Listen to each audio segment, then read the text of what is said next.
de manhã. Foi muito inspirador. E eu introduzco, certo? Sim, perfeito. Esta mesa com muita antecipação, que vamos ter mais revelações e pesquisa do nosso projeto. É um projeto em geral, né? Porque temos uma audiência muito especialista aqui. É muito bom estar todo mundo junto assim. Gostaria de apresentar o Fernando Marte. Ele é doutor em Biologia Molecular e Biotecnologia da Universidade de San Martín. Ele é graduado de Engenheiro Químico da Universidade de Córdoba. Ele faz investigações científicas aplicadas à conservação no Instituto Smithsonian, em Washington. E ele é professor titular e adjunto de UNSAM, a Universidade de San Martín. Também ele ganhou a beca Marie Curie 3 vezes. It's very impressive. Fernando. Muchas gracias, Ana. Primero, me gustaría agradecer, obviamente, a los organizadores del encuentro y felicitarlos. La verdad que ha sido muy lindo, está saliendo todo muy, muy bien. Espero que no se arruine ahora. Después, también agradecer particularmente a Luis y a Yaciara por todo lo que han hecho para traernos aquí y por darnos la oportunidad de compartir con ustedes los resultados de nuestra investigación. Habiendo agradecido, quiero pedir disculpas en plural. Hasta esta mañana era singular, disculpa, ahora es plural, porque voy a hablar en castellano, ¿sí? Lo voy a hacer despacio. Y en esta parte del discurso iba a decir, pero en compensación, mi presentación va a ser relativamente corta y voy a tratar de mantener la química y la física lo más lejos posible. Ahora, después de la brillante presentación de Cori, tengo que pedir disculpas también por la parte química, ¿sí? Los espectros aburridos van a aparecer, ¿sí? Así que si habían pensado que se salvaban de eso, no. El título es sobre aportes al estudio de la técnica, y creo que después de las presentaciones de la mañana y de la discusión, que fue la verdad muy linda, entenderán por qué solo aportes y no estudio de la técnica, ¿sí? Porque el estudio de la técnica pictórica es bastante compleja y va mucho más allá de la caracterización de los pigmentos y de los aglutinantes. Entonces, para encarar eso, elegimos nosotros un enfoque interdisciplinario, y lo que estamos presentando hoy es una mirada multi-analítica, ¿sí?, sobre el problema. Los resultados que hoy vamos a ver acá son parte de los resultados que se ha generado dentro de un proyecto, que este es el título del proyecto nuestro en Argentina, porque esto nucleaba a Getty, a la Universidad Federal de Minas Gerais y a la UNSAM, ¿sí? Era parte, a su vez, de un proyecto más grande, como ya han explicado. El nuestro tenía el título El inversionismo argentino entre la tradición y la innovación material y formal, que fue financiado todo esto por Getty Foundation, ¿sí? Creo que ya había adelantado algo Isa muy brevemente, pero yo quería compartirles cuáles habían sido las hipótesis originales que habíamos manejado en nuestro proyecto. Digo iniciales porque, como todo proyecto, una vez que comienza a funcionar, los propios resultados, esa retroalimentación hace que se vayan modificando, se modifican las hipótesis, y a su vez, en nuestro caso, incluso se fue modificando el corpus, ¿no?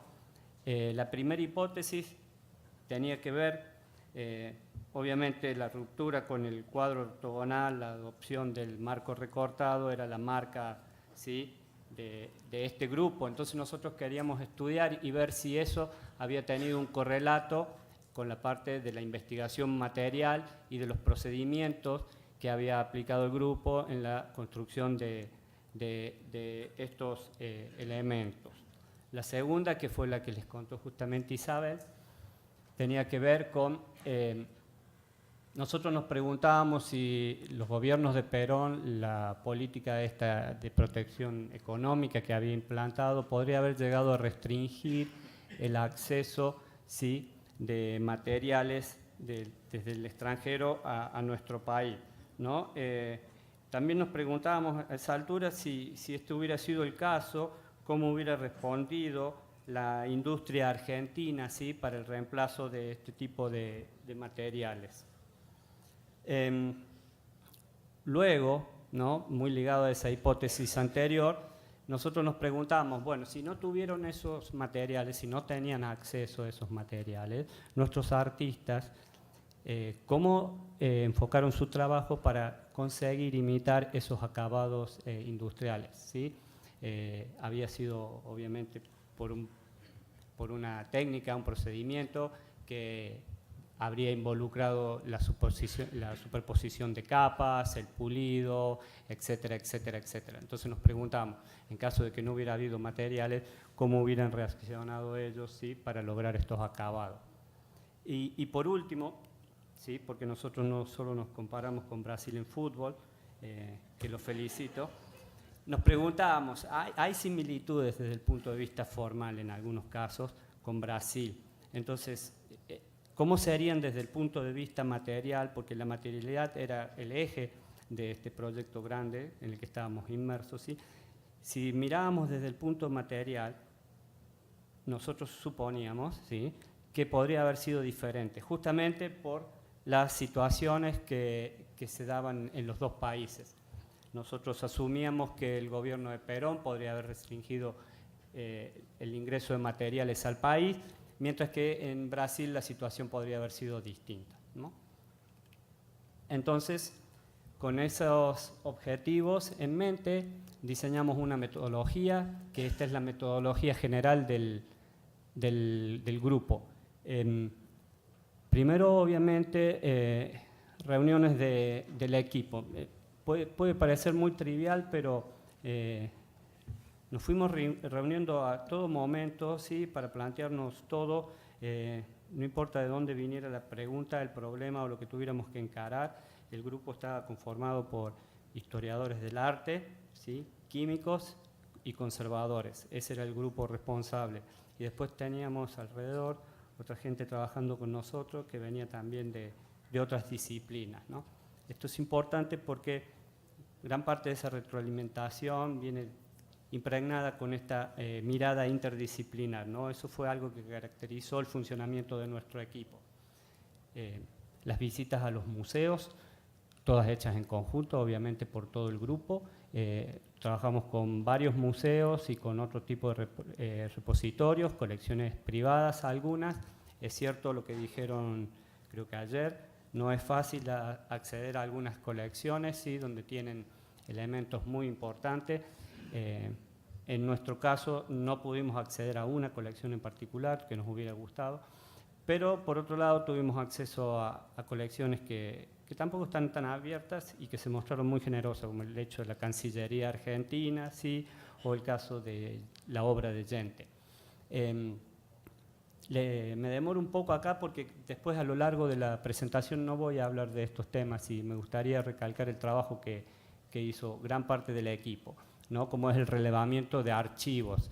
Algo vimos ayer en la presentación de Isa, ¿no?, todas esas figuras, ¿no?, de revistas, y la verdad que eso fue un laburo muy arduo, pero que dio unos frutos muy, muy interesantes. Se relevaron revistas de circulación común, ¿no?, revistas de arquitectura, se comenzó a trabajar con toda la parte de economía, ¿sí?, Ministerio de Economía. Ahora estábamos relevando el tema de las patentes, las importaciones, y eso es lo que permite hacer la gran diferencia en cuanto a la interpretación y a la potencia de los resultados generados, ¿sí?, en lo que a continuación voy a mostrar, ¿okay? Una suerte que teníamos era contar en el grupo con una persona, Pino Monques, que había entrevistado a la mayoría de los artistas en vida, ¿sí? Alrededor de los 90, Pino estaba interesado ya en este movimiento y había entrevistado a todos los artistas. Y eso la verdad que fue un material muy interesante, y es un material con el que constantemente estamos dialogando, ¿sí? Y interpelando nuestros resultados. Habiendo entonces relevado todo esto, planteamos la parte más analítica, que comprende primero los estudios no invasivos, y en función de eso, y discutiendo nuevamente con el equipo. Yo siempre digo que la toma de muestra es el punto crucial donde la interdisciplina se pone a juego, ¿sí? Si las muestras solo va y la toma el químico, si solo va y la toma el conservador, quiere decir que algo en los pasos anteriores no estuvo funcionando bien. Entonces, en la toma de muestra participamos todos, y a partir de ahí, con esas preguntas, comenzamos a encarar la parte analítica, ¿sí? Entonces, la metodología que les presenté anteriormente hace referencia a la parte interdisciplinaria del título, mientras que esta, que es simplemente la descripción de las técnicas, enfoca un poco más la atención sobre la mirada multi-analítica con la que encaramos esas preguntas. Las tres primeras técnicas tienen que ver con estudio de imagen, ¿sí? Luego viene el muestreo, como les decía, y una secuencia de series de técnicas analíticas con las que interpelamos esas muestras. Ese es el orden en que les voy a mostrar las técnicas analíticas. Sin embargo, no es el orden en que los estudios se realizaron. Si bien tomar una muestra es algo invasivo, después las técnicas analíticas también pueden ser destructivas o no destructivas. Entonces, obviamente, primero se interpelan las muestras con aquellas técnicas que después nos permiten hacer otro análisis, y finalmente en aquellas que los consuman. Optimizar una muestra para sacar la mayor información posible. Dudaba mucho si presentar esto porque me parecía algo muy trivial, que es todo el relevamiento fotográfico con el que hicimos. Pero me empecé a sentir un poco mejor durante las primeras charlas, donde se habló mucho entre la diferencia de ver un cuadro, ¿sí? Y ver la imagen de un cuadro. Nuestro instituto tiene certificado con normas internacionales, normas ISO, todo lo que es la gestión. Entonces, por norma, nosotros tenemos una forma de relevar las obras. Cuando una obra llega, lo primero que se hace es el relevamiento fotográfico. Y en parte de esas normas está descrita la posición de las luces, el tipo de iluminación que se usa. Ahora bien, cuando tomamos las fotos, según lo indicaba en la norma, lo que obteníamos era una imagen muy plana, ¿sí? Si recuerdo bien, María Elena, haciendo referencia al contacto que habían tenido estos artistas con las vanguardias rusas, aclaró que lo habían hecho a través de imágenes impresas de libro, y que ver la obra no es lo mismo. Entonces, esto que están viendo ahora aquí sería la imagen, ¿sí? Versión libro, mientras que esta, no sé si la diferencia se puede ver, esta sería la versión cuadro. Lo que hacemos es simplemente modificar un poco el ángulo de una de las fuentes para realzar un poco la textura del cuadro. Entonces, porque esto que mencionaba María Elena en su presentación es algo que nosotros discutimos cuando decidimos si nos regimos por la norma o modificamos las luces. Y eso se hace particularmente interesante cuando uno encara objetos que tienen pinturas o objetos que tienen un carácter tridimensional, como esta obra de Bardánega que tiene los agregados de vidrios y de madera, ¿sí? Lo mismo se aplica para el reverso. Nosotros estábamos muy interesados en el estudio de los soportes, aún lo estamos, ¿sí? Entonces, en este caso se puede ver una obra de Yente hecha en celotex, ¿sí? Que es los restos de la caña de azúcar, ¿sí? Procesados. También otro eje que marcó toda nuestra investigación es el tema de la autenticidad. yo dudaba qué palabra usar, pero por suerte Isa escogió ayer ese término y me sumo a él, ¿no? La autenticidad era algo que nos preocupaba cuando estudiábamos todas estas obras. Entonces, de esta manera mantenemos un registro de todas la historia, la biografía de las obras para tratar de reconstruir el derrotero de las mismas, ¿no? Algo que también vimos, en este caso Mari Carmen hizo mención a ello, esto es un detalle del reverso de una obra de Loza, donde se puede ver el pequeño diagrama. Loza, a través de su teoría de la cualimetría, mantenía que había una relación matemática entre la forma y el color, y como dice Pino, por suerte nunca funcionó, pero en el reverso él tiene estos diagramas de la obra y tiene a su vez muestras de los colores usados, no en todas las obras, pero en gran parte. Es más, porque cuando Mari Carmen hace referencia a estos cuadraditos, lo hace para ilustrar la obsesión de Elio Oiticica, si recuerdo bien, y ayer Isa también les contó que era el caso de Loza, ¿sí? Loza mantenía un registro de todos los cuadros que había vendido, ¿sí? Con anotaciones de los colores y todo. Otro tipo de registro que utilizamos es fluorescencia UV. En realidad es fluorescencia visible inducida por radiación UV. Iluminamos el cuadro con radiación UV, es algo que es invisible, no la vemos a simple vista. Esa radiación interactúa con la obra y nos devuelve una respuesta. En este caso, lo que nos permite ver es dónde el cuadro ha sido intervenido, ¿sí? Donde hay repintes. Entonces, esto ya nos empieza a ayudar a la hora de diseñar el muestreo de las obras.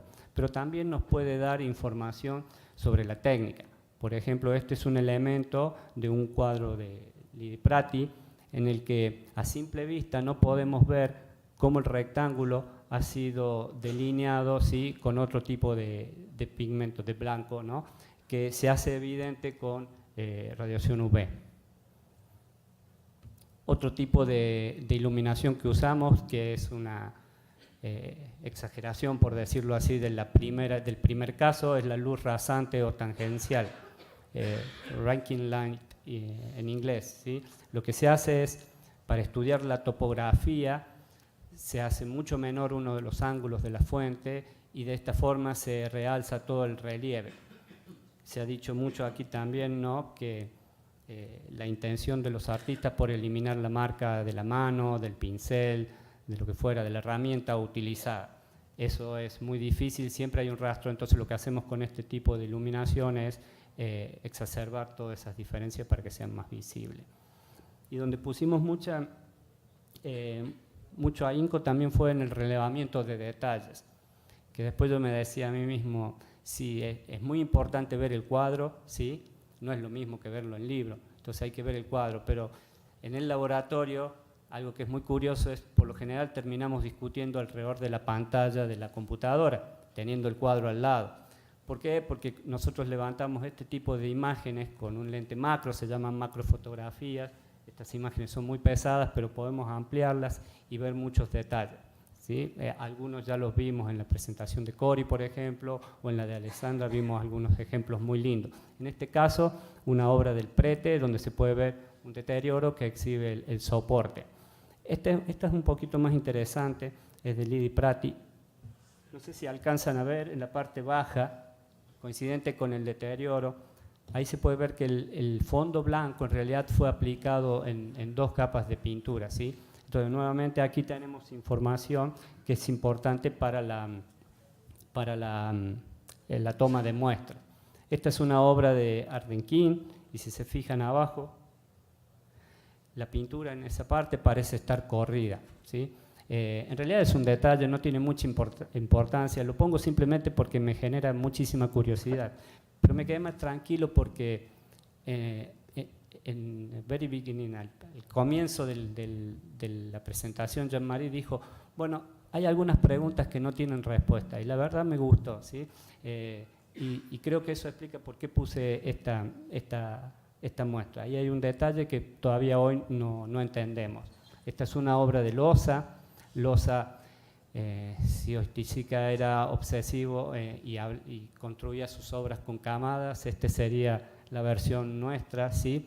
Se puede ver el acabado superficial casi perfecto y cómo está cubiertas cada una de esas formas con cintas, ¿sí? Él cubrió todas las uniones de este cuadro con cintas, ya vamos a volver.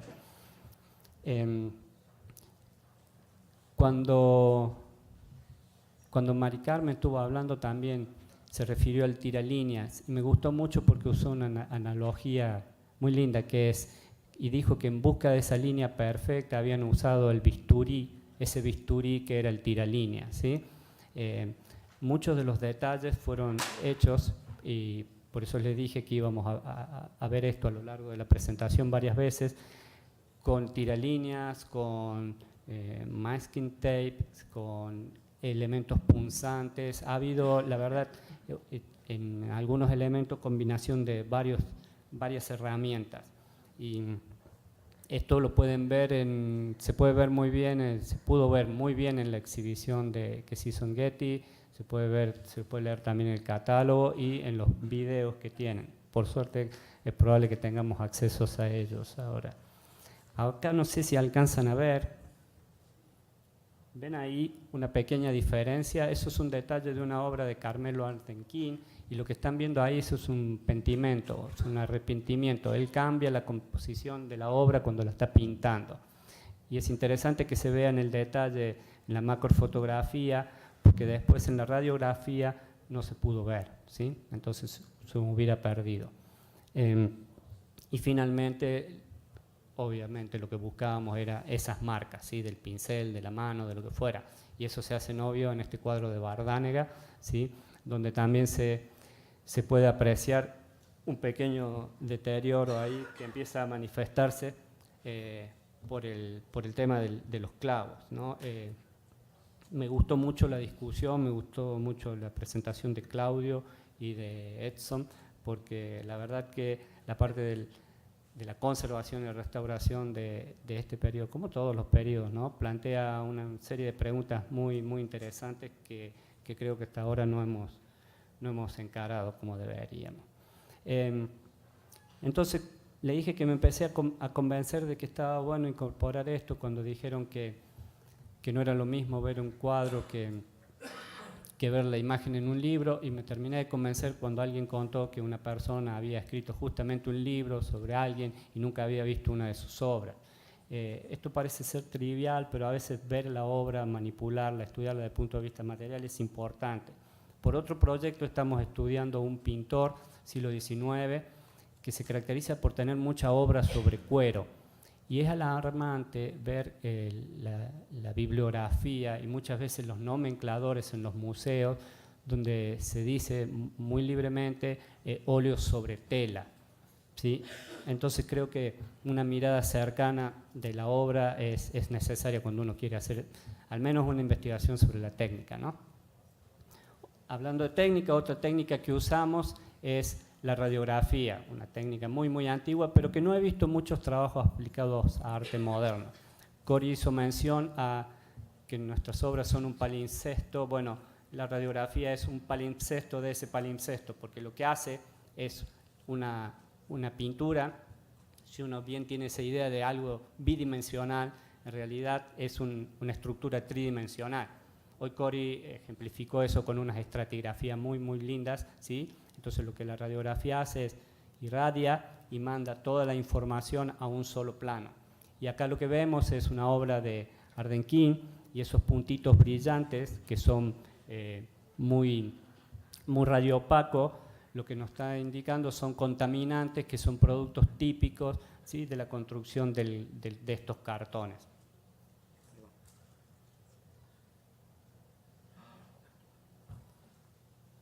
Por otro lado, una obra de Gente con mucha carga matérica. Esos elementos que ustedes ven ahí son tridimensionales, están salidos, ¿sí? Un poquito de la superficie. Entonces acá podemos tener información sobre los espesores, la parte más brillante del contorno de esas figuras, nos da una idea de los espesores y de cómo ella aplicó esta carga matérica. Algo de esto también vimos con Isa. Isa mostró el slide que sigue. Este es un marco recortado de Rothfuss, ¿sí? Pero lo interesante es ver el trabajo de carpintería de esta obra. ¿sí? Los tarugos que usó. Esto es un trabajo hecho por alguien que tiene un buen conocimiento del oficio, ¿sí? En contraposición con el que mostraba Isa ayer, que la obra es un poquito más curiosa, ¿sí? Las partes de este marco recortado fueron ensambladas de una forma que al menos no es la ortodoxa. Si se fijan ahí, están cortadas, ¿sí? Las piezas para ensamblarlas y hacer este marco recortado, ¿sí? No hago ningún juicio de valor, por supuesto, simplemente digo que uno evidencia un conocimiento del oficio mucho más alto que de carpintería que el otro. Nos empezamos a mover hacia arriba y vemos esta obra de Bardánega, donde se puede apreciar el trabajo de lijado de la superficie, ¿no? Pero no de la superficie, la capa pictórica, sino probablemente lo que sea una base de preparación. ¿Por qué decimos esto? Porque él está usando la parte lisa del soporte y obviamente la capa pictórica también es lisa. Entonces esas líneas que ustedes ven de raspado se podrían ¿sí? Corresponder con la base de preparación. Las partes más brillantes se deben a que el elemento que está ahí o es más radioopaco, ¿sí? O que hay mayor cantidad de algo, que posiblemente este sea el caso. Esta es otra placa, en este caso de losa, ¿sí? Donde podemos ver esas mismas marcas de pulido, pero ya acá son mucho más finas y la orientación es un poquito más orientada, es más cuidada, ¿sí? Losa construía sus obras mediante la aplicación de varias capas y entre capa y capa las iba puliendo para lograr ese acabado que él quería. La misma obra de losa, la misma placa de losa, pero acá lo que nos revela es otro tipo de información que es bastante interesante. Si ven los clavos, ¿sí? Que son las partes más brillantes, están aplicadas por delante y luego están dobladas. Pero si se fijan bien, se condicen justo con los lugares por donde pasa la cinta. Entonces esto nos está hablando de que la obra había sido cuidadosamente planificada desde el comienzo, ¿sí? Porque él apenas pinta, tiene que clavar esos clavos, ¿sí? Y él ya sabía dónde iba a colocar las cintas. En contraposición,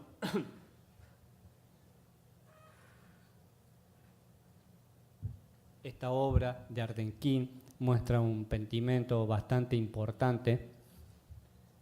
No sé si se alcanza a ver ahí, pero todos estos planos han sido modificados. O sea, él pintó de una forma, no le gustó, no estaba conforme a algo, y la modificó. Y eso se vuelve a ver en otra parte de la obra, donde él cambia la composición original a medida que va construyendo la obra. Incluso en esta obra también, indios,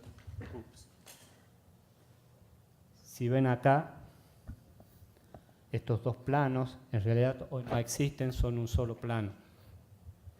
Y más aún, se pueden ver también detalles.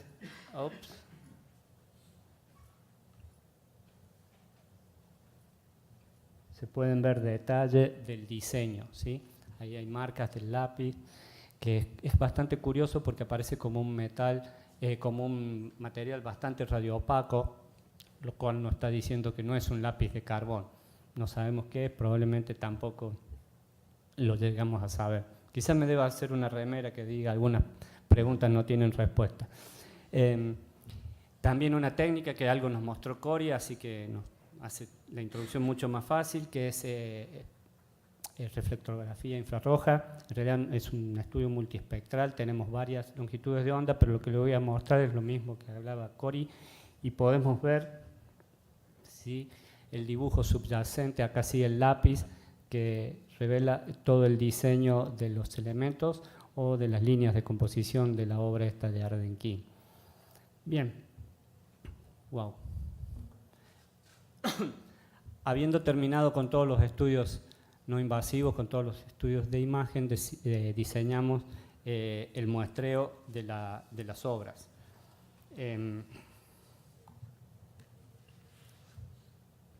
Tuvimos acceso a una gran cantidad de obras, tuvimos posibilidad de mostrarlas. Muchas de estas obras viajaron a nuestro instituto, donde todo el equipo...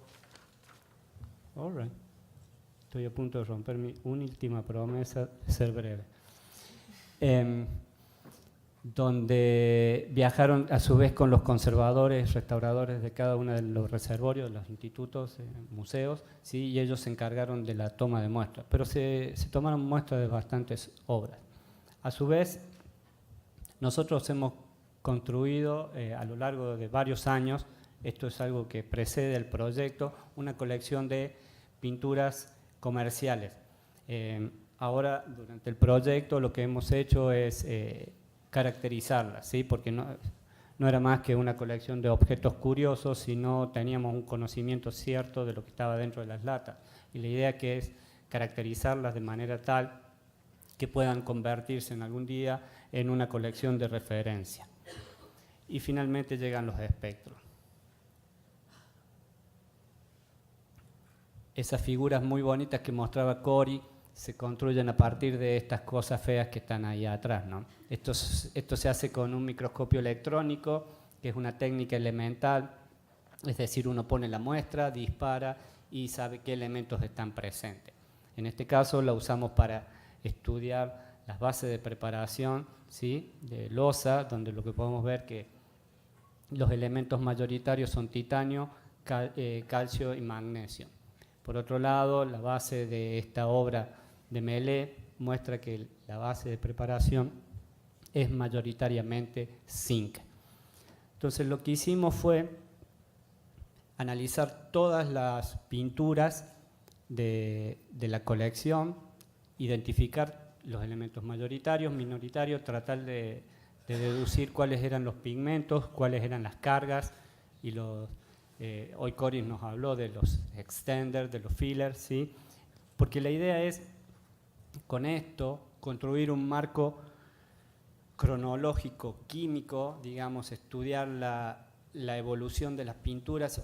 Hoy fue muy lindo porque dijeron, sí, bueno, lamentablemente las pinturas van evolucionando a lo largo del tiempo. No, esa es la parte buena para mí no.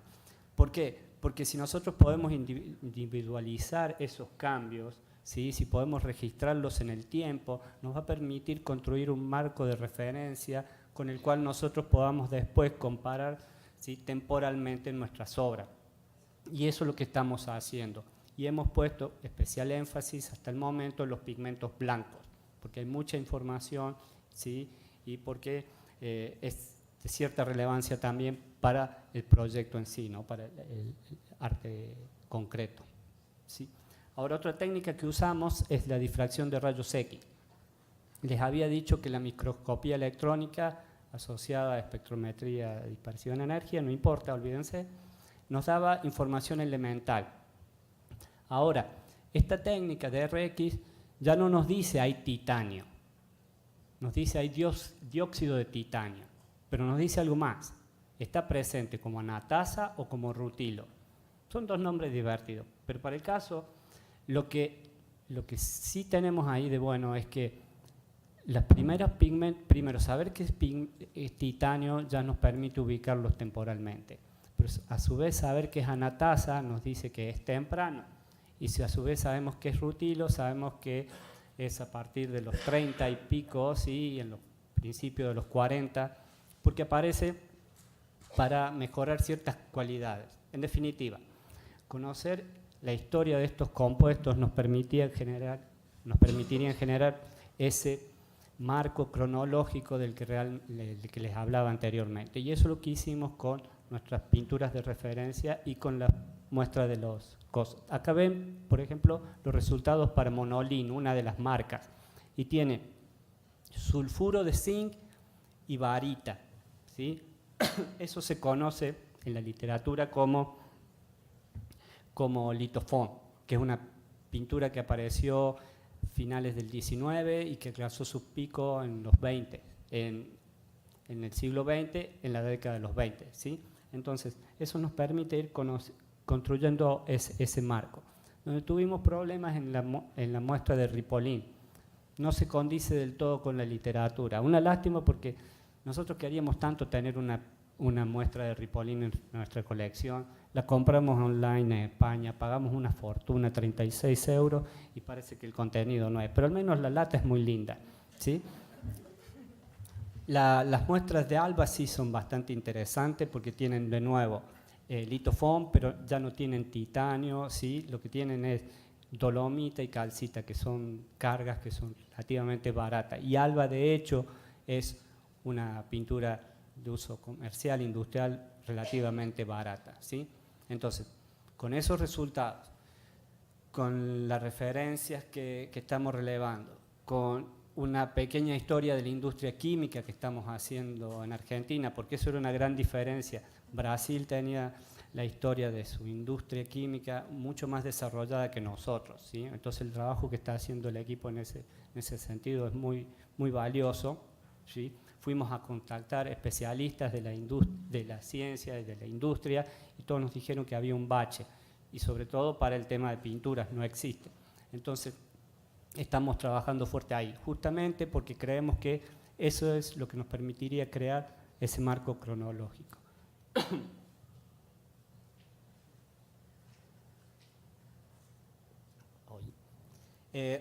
Otra técnica que usamos es espectroscopía Raman, y lo que hace esto es, en esas estratigrafías que les mostró Cory, con un microscopio uno se puede parar sobre esas partículas y saber también qué compuesto es, como por ejemplo en este blanco de Vidal, que es anatasa.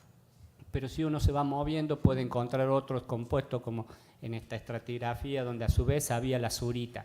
Y uno empieza a estudiar estos pigmentos y sabe que la azurita no estaría presente ahí, ¿sí?, por el origen de la pintura, sino que es más bien relacionado con la intervención del artista. Y lo bueno es que permite analizar muestras muy heterogéneas, como esta muestra de Vidal, donde podemos ver por los distintos picos, ¿sí? Los dos de arriba que ven ustedes, el azul y el rojo, son de la muestra, y los de abajo son los de comparación de nuestra base de datos, que tiene litofoam y otras cosas, ¿sí?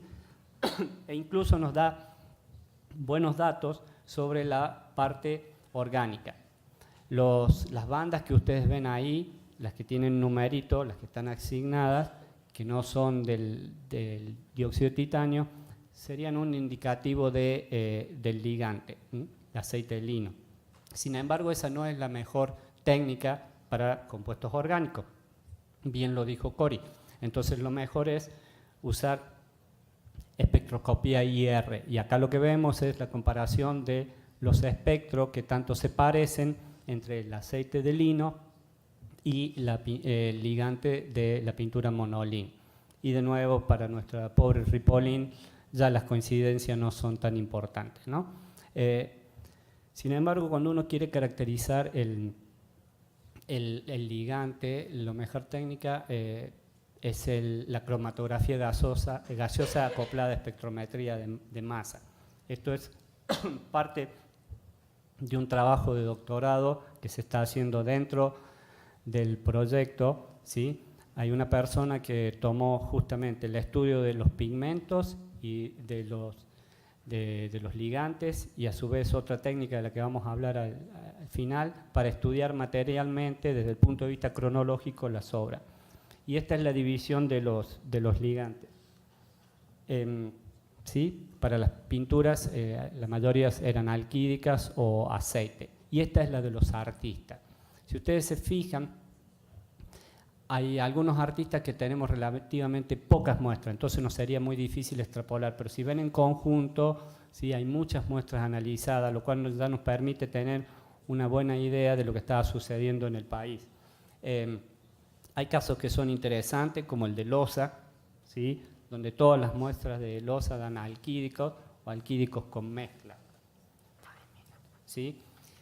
En las entrevistas él mismo dice, por algo que se discutía esta mañana, que a la pintura artística él le agregaba un esmalte sintético fuerte para que secara, porque él aplicaba una mano, esperaba que secara, la pulía y volvía a aplicar otra.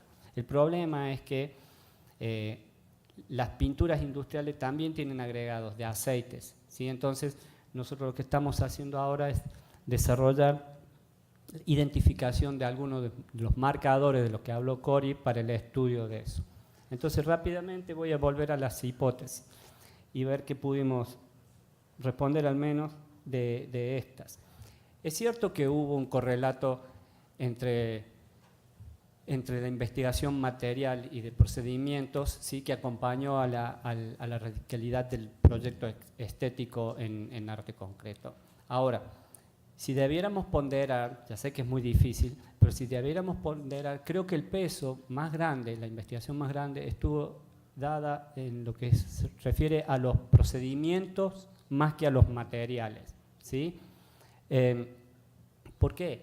Porque como bien dijo Isa, esta hipótesis se cayó relativamente rápido. Había mucha disponibilidad de materiales en el país. Entonces, si no los eligieron, ¿sí? Porque al interior del grupo nosotros hemos comparado los resultados de Argentina con los de Brasil y en el caso de Brasil hay mayor diversidad de uso de pintura, ¿sí? Entonces, si la elección pasó por otro lado, ¿sí? Sin embargo, esta tampoco tendría sentido en términos general porque está totalmente ligada a la anterior, pero es interesante porque la segunda parte se mantiene, ¿sí? Aún teniendo disponibilidad de materiales, por alguna razón, ellos eligieron reemplazar con materiales más tradicionales, pero a través de procedimientos, ¿sí? Esos acabados superficiales que buscaban. Y como les decía antes, que es muy interesante, ¿no? Las diferencias desde el punto de vista material sí existen con Brasil. Entonces, rápidamente, lo que sigue.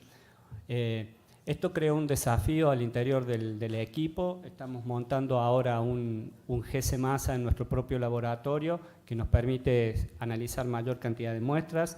Estamos siguiendo con Raman y estamos construyendo un escáner de fluorescencia de rayos X, ese instrumento que vieron hoy con Cori. Hemos diseñado, estamos adquiriendo un equipo, pero a su vez estamos diseñando uno, ¿no? Y otra cosa que estamos haciendo es empezar a trabajar con datación por carbono 14 para arte moderno. Y obviamente siguen todas las investigaciones de archivo para contextualizar estos resultados. Solamente para ampliar un poquito lo que estamos haciendo en carbono 14, carbono 14 uno no pensaría que se puede usar en los últimos tiempos, pero hay algunos trabajos que se han aplicado justamente para estudiar falsificaciones de arte moderno. Este es uno de los papers que nosotros seguimos. Lo que hace en realidad es, carbono 14 se basa en el hecho de que se supone que la concentración de carbono 14 en la atmósfera a lo largo de la historia se mantiene constante. Esto no es cierto, hay variaciones. Entonces, sobre todo en los últimos años, si se fijan ahí cuando la curva empieza a subir, es por los ensayos nucleares que se hicieron en el planeta. Eso llevó a duplicar, ¿sí?, la concentración de carbono, neutrones que después generan carbono 14, etcétera, dando un pico ahí, que ahí es donde se firma un tratado que prohíbe el uso de experimentos de test nucleares y empieza a bajar de nuevo. Entonces, usando esa curva, que se llama Von Peak, permite datar obras, ¿sí?, en este caso, querían discernir entre este Leger, que había sido adquirido, y lo compararon con este, que estaba bien atribuido, ¿sí? Entonces, comparando los valores de carbono 14, podemos llegar a tener al menos una datación del soporte. Y combinando la datación del soporte con ese marco cronológico que estamos construyendo de la parte de pista de los pigmentos, creo que podríamos empezar a entender más el tema de la autenticidad de algunas obras, la evolución, las elecciones, etc. Y finalmente el gran desafío que tenemos ahí es la toma de muestras. Y nos hemos involucrado también con otro grupo que está investigando sobre tamaño de muestra y proceso de esas muestras. Finalmente, agradecer al equipo al que tengo la suerte de pertenecer. Este trabajo ha sido realizado por mucha gente. De hecho, yo no debería haberlo presentado. Había gente en el grupo que podría haberlo hecho mucho mejor que yo. Muchas gracias.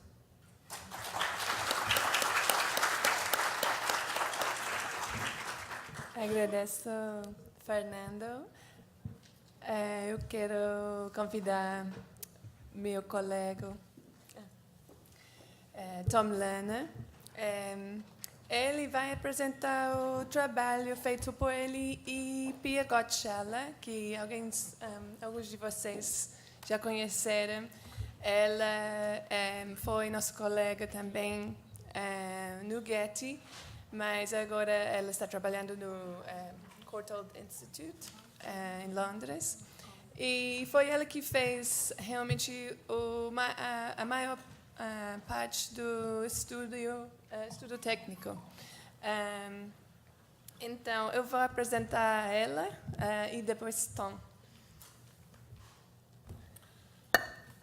Pia Gottscheller is a senior lecturer in the Department of Conservation and Technology at the Courtauld, specializing in modern and contemporary art with a particular focus on technical art history in post-war European, North American, and Latin American painting.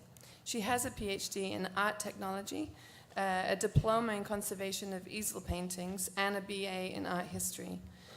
Prior to her appointment at the Courtauld, as I said, she led the GCI's Concrete Art in Argentina and Brazil research project in collaboration with the GRI Teoria in Argentina and LASICOR in Brazil. Tom Learner is head of science at the Getty Conservation Institute in Los Angeles. He oversees all the institute's scientific research, developing and implementing projects that advance conservation practice in the visual arts.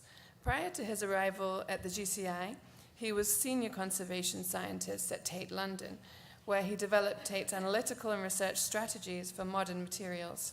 He has a PhD in chemistry and a diploma in conservation of easel paintings, also from the Courtauld. He is a member of the IIC Council and was coordinator for modern materials and contemporary art working group of ICOM-CC from 2008 to 2014. Thanks, Tom. Thank you, Zana. Good afternoon, everybody. I just want to point out that in 5 minutes, England plays their World Cup football team, and we're not all rushing out to the bar, I know, but I do have my phone up here, so if I glance down at it, I'm checking the time. This talk really should be given by Pia Gottscheller, who you see here on the slide with Patty and Gustavo Cisneros, the collection that Zana mentioned yesterday, and I'm sure Aleka did as well on Tuesday. Pia was the main researcher from the GCI looking at our technical study of the 47 works that came from the collection.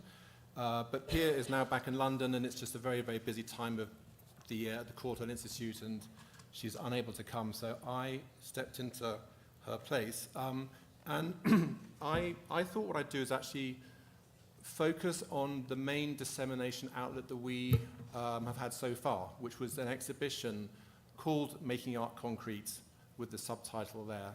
And as such, I'm listing the 3 other co-curators, Zana, Aleka LeBlanc, and Andrew Perchuk, all of whom are here. Or I think Aleka might have actually duck out today.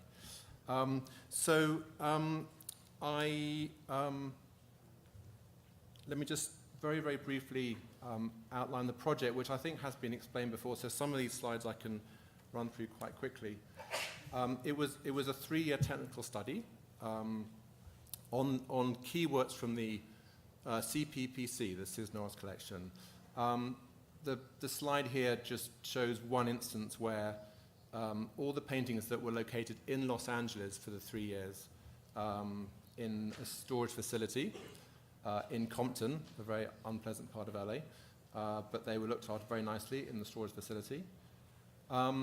It was extraordinary, and the Cisneros collection all the way through, we considered them a complete partner in this project. The paintings often go on loan, as many of you know, exhibitions by themselves or loaned out, and to have these 47 key works sort of off the market for 3 years was quite extraordinary. It just enabled Pia, and then obviously also the art historical research centered around the GRI to take place properly.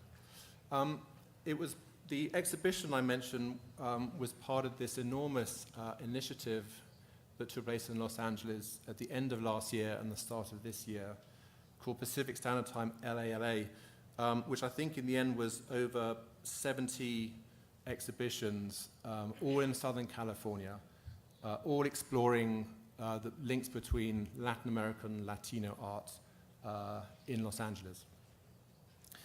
Our exhibition, I'm going to get onto this in some detail in just a second, but really we were very keen to try and, given that this collection, as has been mentioned already, had been displayed many, many times, it was our aim was to use the collection to really discuss and get out to the public some of the themes that we're talking about today in the past 2 days. And the three sort of areas of focus that we ended up on, some of which I'm going to glance over quite quickly because they've been covered in quite depth so far, and others I'll spend a bit more time on.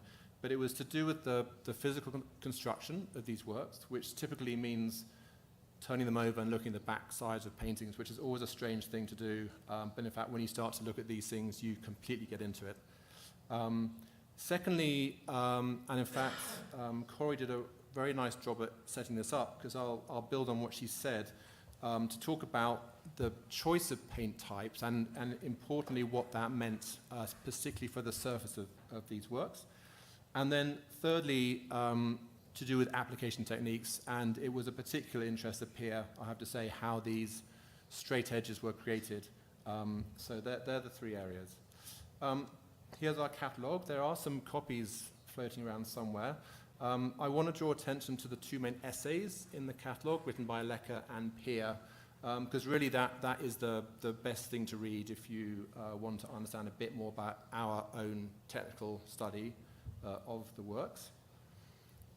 But it's also really important, and in fact probably a more important part of our project. The work on this, the study on the Cisneros collection has pretty much wrapped up now. But what's going on, obviously, is what you're experiencing this week. The legacy of this, we were part of being able to initiate some excitement in Brazil and Argentina, and it's very nice to be part of this panel this afternoon with Luiz and Fernando in particular, this sort of three-way collaboration. All the collections in Brazil being studied, it's centered around Luiz's group here at the university, and you just heard Fernando, who coordinated all the work similarly in Buenos Aires. And we, through the project, we were very happily joined by the Museum of Fine Arts in Houston, as you've heard, and now very recently, as the works have been donated, many of the works have been donated to MoMA, it's great to have Chris on board too. This is just a couple of images where the group came to the Pampulha Museum on the left and the Civory Museo Civory in Buenos Aires on the right. And then this is the when everybody came to Los Angeles. It was very convenient that we had a big conference in Los Angeles 2 Septembers ago, where many people from the groups were able to attend this conference, and indeed we took advantage of that and had our meeting there. And it is, as you can see, everybody's taking photographs of backs of Debarro painting. Very typical.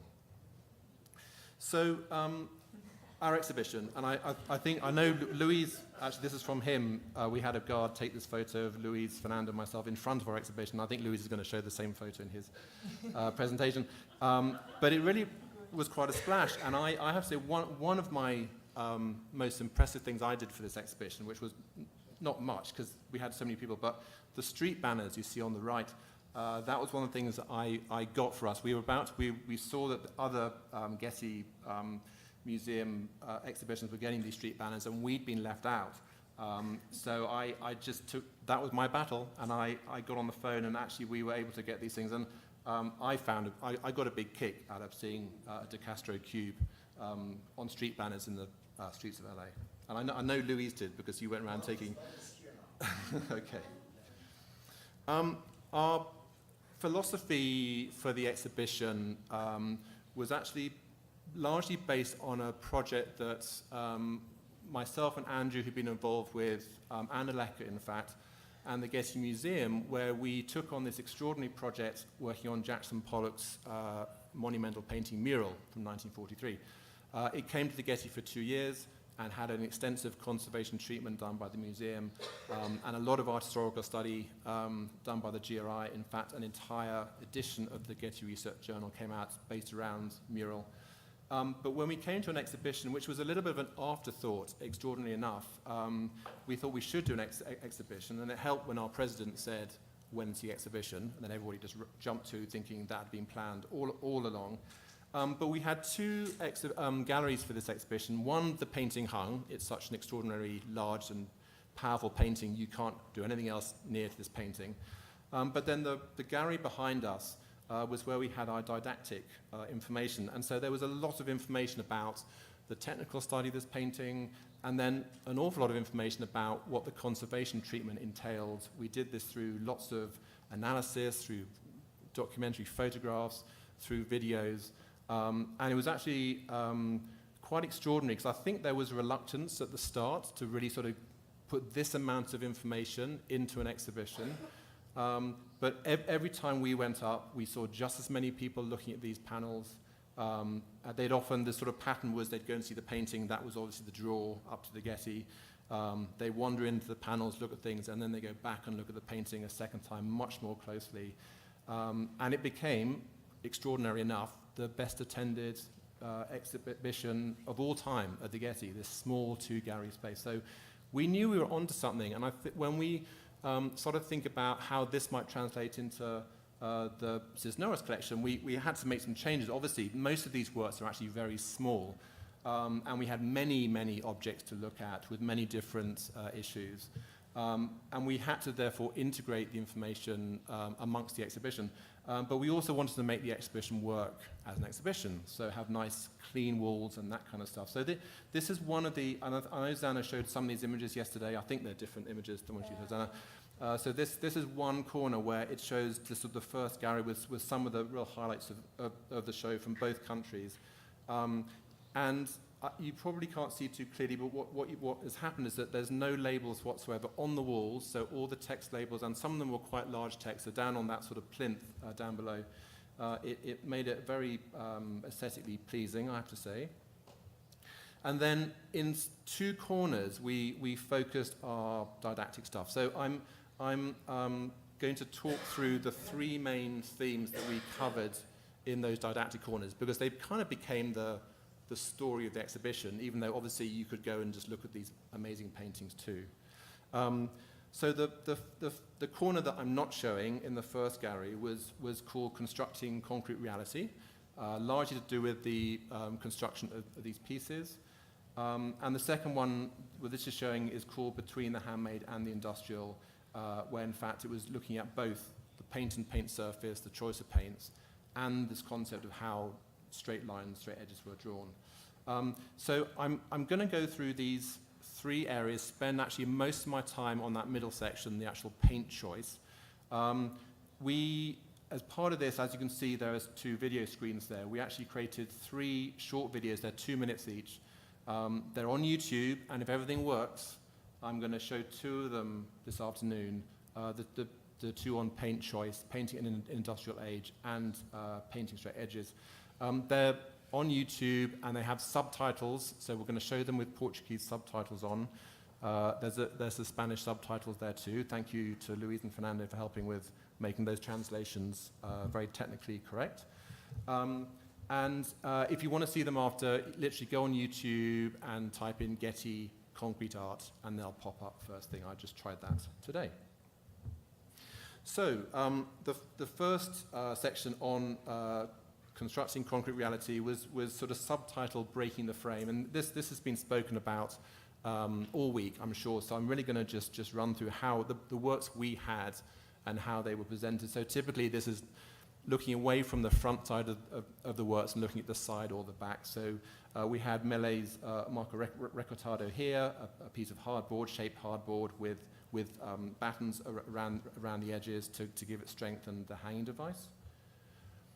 The lozza, one of the lozzas we had was the coplanar, where we showed the back of the work on the panels to show how the piece was constructed and held together by the metal wire. The the concept of a lot of the Brazilian works floating off the wall with build-ups from the back was a very strong feature, and that's seen very clearly here, and in the Lauand painting here is an image of the front and the back with the very kind of small dimension box in terms of width and height. It's actually a very deep box too, with a nice image on the bottom showing that sort of cross-sectional look. And then, of course, the very three-dimensional works we had there, where the whole concept of painting versus sculpture being completely blurred, was our poster child, the Willis de Castro cube. And we had one of Lygia Clark's Casulo pieces too, the folded metal, the nitrocellular on folded metal. All right, excuse me a second. So this section will take the main part of my presentation. And this has been spoken about again to do this idea of the handmade versus the industrial, the apparent industrial look, but these were very handmade pieces. The two aspects are shown, I think, quite clearly here on the Cordero painting. It is an alkyd, one of these house paints, so it's a very distinctive surface. And even though Cordero here has a compass in his hand and therefore not drawing a straight line at all, this was the sort of ruling pen, ruling compass, and in fact you can see straight lines there in the piece he's creating in that black and white photo. So my background, when I came from the Tate, as Sanna mentioned, I spent a lot of my research time looking at this whole issue about the different types of paints that were available to artists in the 20th century. All of that study, until we started this project, was based on Europe and North America. And I've got an image here of Jackson Pollock being the classic artist who turned all types of industrial paints and created extraordinary effects with them. And this, I think, mimics actually one of Corey's slides quite well, but these are I mean, we probably categorize them slightly differently, but I think we're essentially saying the same thing, that 4 of the sort of most obvious reasons why an artist would choose a certain paint type are the optical effects. So actually, when you start to view and see certain paint types, you see there's such a range of gloss and transparency and surface textures that can be created.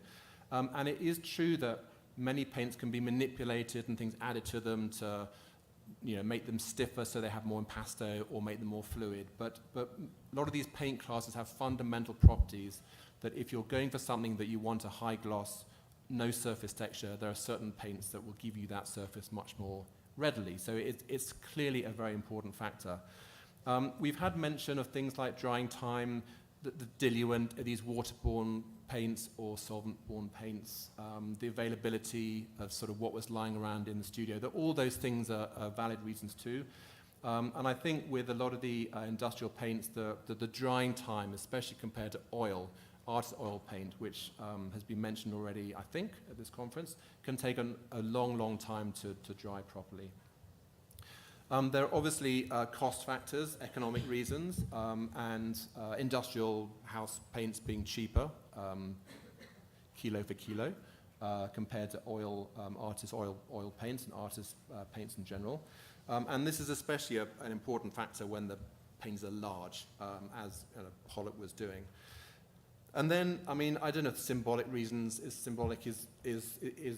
right word, but there's clearly such an important factor here with these artists, the concrete art artists, that this sense of breaking with tradition, new materials, all this kind of stuff. So, and that, there are other reasons and combinations of these 4, but they're the sort of, I think, the main reasons why artists might make a choice.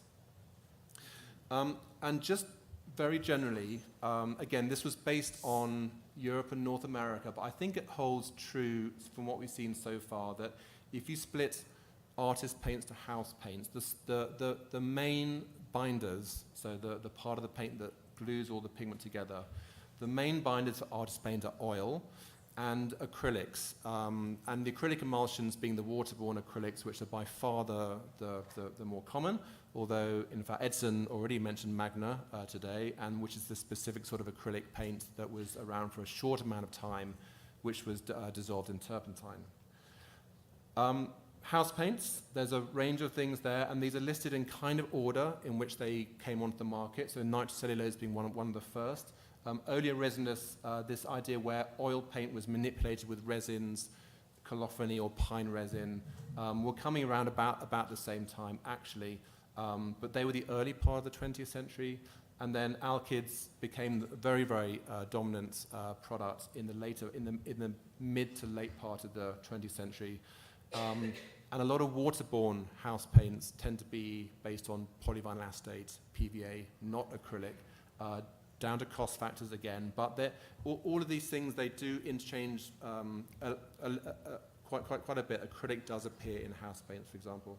And I like the story of the spray painter spraying the rats. Because this slide here on the right, which is ICI was the main British paint maker, and Dulux was one of its big brands. And I remember, 64 was actually just before I was born by 1 year. But this symbol of this big hairy dog was the symbol of this paint for a long time, and it just always amazed me because that is the last thing you want near your door when you're painting it. Because you'd have that effect of actually painting an animal.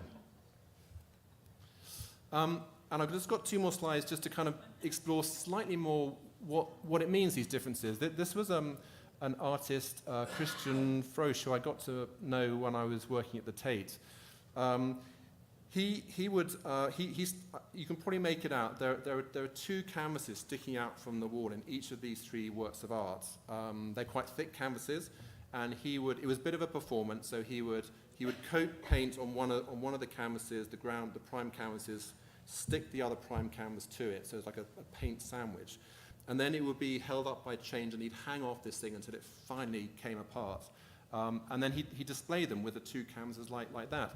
And I've always loved this image because it's the same procedure carried out with 3 different paint types. An artist oil on the left with its classic viscous properties, this amazing impasto, so these long drawn-out bits of paint that just, the paint stays where you put it. It does take a long time to dry, but it just has that effect. Acrylic emulsion paints, again, artist paints to just far more fluid. It's still quite a stiff paint, a viscous paint, so you still get some impasto occurring, and then you compare that to the house paint, where these are designed to be fluid and run to very, very flat surfaces. You get that property. So it's a pretty clear example of how 3 of the main paint types perform. And this is a graph, it's my only graph, I think. There's also, and this is quite significant actually for the concrete artist, because different binders do things differently. They dry differently, they need different things to clean them, all that kind of stuff. But they actually age differently too. And one of the most important or visible aging properties in many paints, especially white paints, is yellowing. So this is just a way of artificially aging a series of white paints. This graph, the delta B, is just an indication of yellowness. It's a way you can measure color, and the B of the 3 coordinates you measure, B is the yellowing coordinate. To give you some sense of what the scale means, the human eye can detect a difference of about a delta B of 1, somewhere around that. It does depend a little bit of where you are on the color spectrum. So it's quite low. All the paints, oops, go back.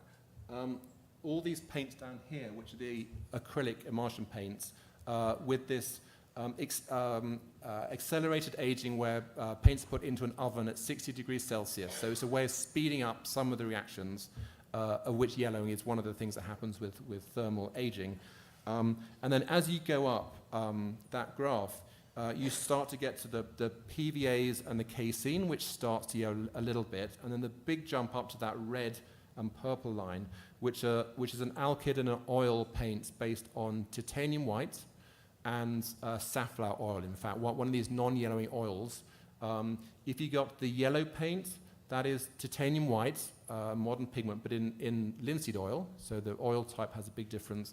and then that top line is Kremnitz white, which is lead white in linseed oil. So these different paint types can yellow quite differently, and I think one of the constant questions we had looking at the Cisneros works was, how much is this off-white yellowed? What does it look like originally? And given that all of these paintings didn't have frames and rebates, so you could actually make a sort of assessment, it was very, very hard to actually tell. All right, how am I doing? Paint-to-paint surfaces. So, and again, Dan has mentioned this one yesterday, but just to put some of that into the examples we looked at, this Firminghi painting with the Alkyd paint with this very, very difference in gloss. So the painting itself is on the left, and that smaller image on the right is with a light shining right into the surface. So you see the reflection just to pick up the difference in gloss. So the lighter areas are very, very glossy, and the less light areas are the matte areas. And this we discovered was down to primarily added pine resin to the paint to increase the surface, but clearly that was done intentionally. The de Barros painting, which was a very, very smooth surface too, and the smaller image on the right, it just shows, that's the horrible image because the black looks very, very white, but it's the same thing where the light is reflecting off the surface. And normally you'd expect to see some brush strokes, some brush marks, but it's so incredibly flat. This painting was polished to quite a high degree after the paint had been applied. It was also this very, very unusual paint we found, this polyurethane modified Alkyd. Unusual actually to happen then. You do find them now. And I won't say too much more about it because this story appears in the video that you're about to see when Pierre explains it. One of the Lygia Clarks we looked at, this was amazing painting with, it was actually mainly oil in the middle, but around the edge, that black frame was this early house paint, an earlier resinous paint, and a cross-section taken from the lower, down there, the lower edge. The cross-section on the top is in regular light, and the cross-section on the bottom is in ultraviolet. And what you can see is at the very bottom the white ground, but then we think there was something like 10 or 11, I can't remember exactly, and I can't count them without my glasses on now, very, very thin, flat layers of this earlier resinous paint, presumably sprayed on. This is the classic where you have very thin layers sprayed on one after the other to build up an amazingly glossy, smooth surface. And then in this piece, Lygia Clark clearly then changed her mind, changed her composition, because on top of that are these two layers of very particulate oil paint, which is the surface that you see on top. But again, very, very different paint types giving very, very different surfaces. This painting by Carvalho, did you talk about this one? I can't remember, no. So this is one of those paintings where on the surface, you can see a slight difference in the color on the left to the right painting, but in fact, when you look at the painting in raking light, you see there's quite a distinct textural surface. We first thought it was sand that had been added to the paint on the left-hand side, but in fact, that we detected no sand, and we think there was some sort of cornstarch, which I think it was a daughter or granddaughter who had some recollection that cornstarch was being added to some of the paints when Carvalho was painting. And then finally, this is just Lauand, who in this painting, the detail on the right-hand side, showing that very kind of globular surface in the cream, which is a very typical surface of a paint roller. So, different spray guns, paint rollers, brushes, they all give different surfaces in addition to the actual paint type. All right, let's see if this works. So this is the first video, and this is the one that unfortunately poor Zana appears in it too. It's mainly Pierre, but Zana's in it too, and I apologize because it's nothing worse than watching yourself, although I thought she could just lip sync and mouth it. But this is actually I wanted to do this mainly because this is, you can hear Pierre, because this really is her, this is the way that she can help to describe some of these things. So let's see if I can remember how to do this.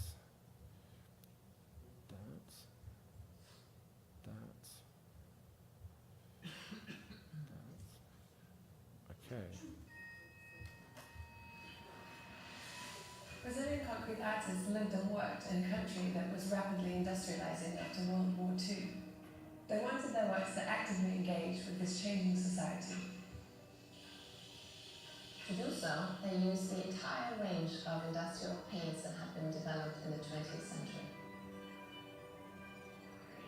These paints were self-leveling, fast-drying, and inexpensive, and they opened up a whole new world of possibilities. The artists of Grupo Ruptura in Sao Paulo were interested in making artworks that eliminated any visible trace of the artist's hand, all while being carefully handmade. The artist Patricia experimented with numerous approaches. In Concrete 37, she used a paint roller that left an even yet mottled surface. And in Concrete 61, she sprayed on the paint layers, producing a very smooth surface that is free of any manual traces. Gerardo Barros was so intent on creating a perfect finish that he went to even greater lengths.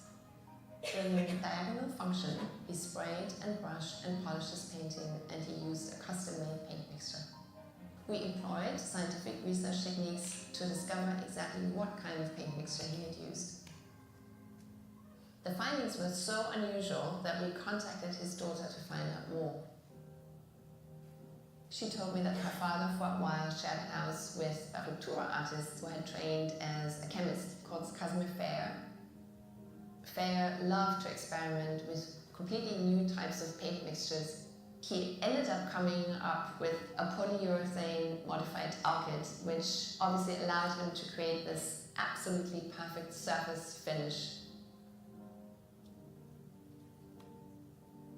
Each concrete artist experimented with materials in a different way, producing a wide range of visual effects.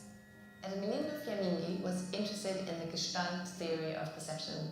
This interest led him to develop compositions that disrupt the relationship between figure and ground. When we look at this work in extreme working light, we can see how he achieved this effect by juxtaposing very matte and very glossy house paints. In their singular experimentation with materials and techniques, the artists from Grupo Ruptura expanded the language of international geometric abstraction.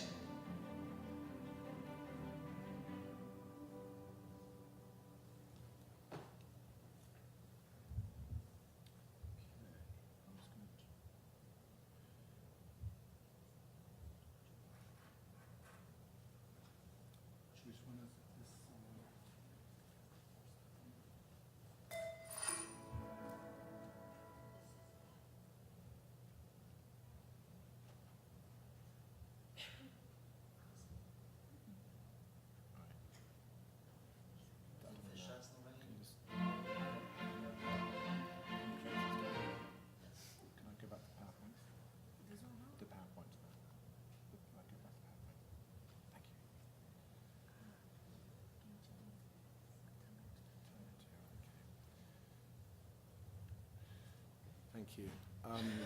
All right, sorry, Zana. Wasn't so bad, was it? Okay, and then the final section was looking at straight edges, and again, there's another video to show in just a second. But I'm just going to run through some of the highlights. The three main ways, and they've all been mentioned so far, so I'm just going to show one example of each type is with tape, masking tape or other tape, and this example of Judith Lauren's Concreto 61. One of those, you can probably work out where it's coming from, this detail right here.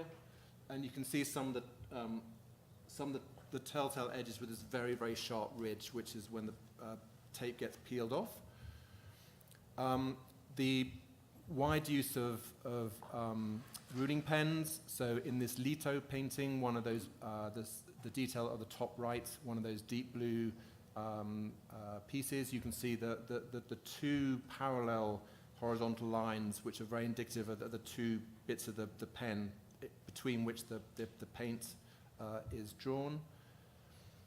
And then in this particular Fiammingi, which I know ties in very closely with one of the pieces at the Pinacoteca that Luiz, your group, looked at, where there's a lot going on here actually, and this detail of one of the very, very pointy red elements.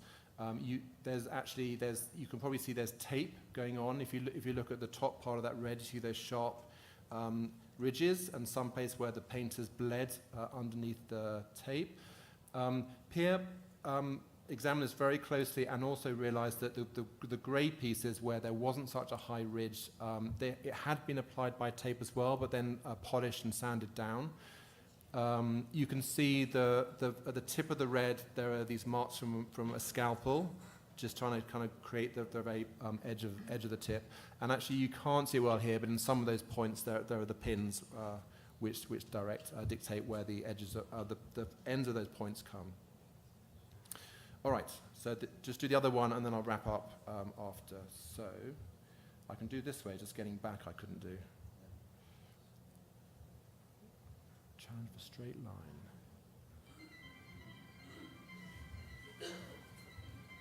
It is impossible to draw a straight line freehand, so how do you create something handmade that looks like it was perhaps made by a machine? Concrete artists in Argentina and Brazil realized this difficulty, and they came up with a wide range of techniques to create perfectly straight edges in paint. Through the use of microscopy, we discovered 3 different techniques that were most commonly used. They are the use of a straight edge, a ruling pen, and self-adhesive tape. So our first example is a straight edge. When an artist places a straight edge on the surface and then uses a brush and paint to trace alongside the edge, you will find that when the straight edge gets removed, that a very discrete paint ridge has formed where the brush met the edge of the ruler. For example, Juan Millet used this technique to paint the blank grid of his Marco Recortado No. 2. Technique number 2 is the ruling pen. The ruling pen was originally developed for architects and designers, and artists adapted it for their own uses. The way it works is that the tips of the ruling pen get dipped into the paint, and then the ruling pen is run alongside a straight edge. Depending on the softness of your support, the very sharp metal tips of the ruling pen can leave very discrete, double-incised lines. The work in which you can see these incisions most clearly is Chromatic Rhythms 3 by Alfredo Hito. Our final example is self-adhesive tape. It was developed in the United States in the 1930s, and it was used by many Brazilians to create perfectly straight edges. A particularly beautiful example of what you can ideally achieve in terms of neatness and perfection is Alternate 2 by Ermelino Fiumicchi. What I find remarkable about these works is that although they seem very simple, they are clearly the result of many different decisions having been made along the way. And the viewer is rewarded in paying attention to all these little details.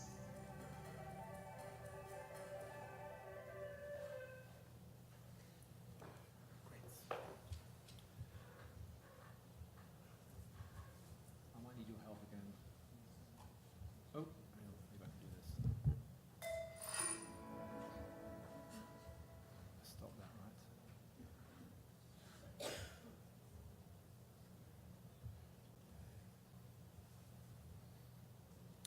Great. Always goes back to the beginning, right?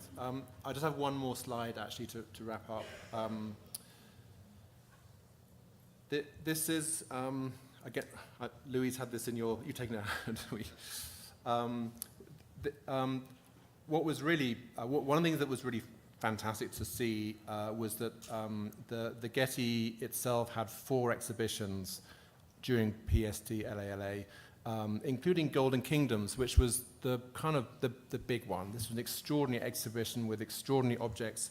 So I think it was 300 masterpieces, all sort of considered luxury arts from 1000 BC up until the time the Europeans started showing up.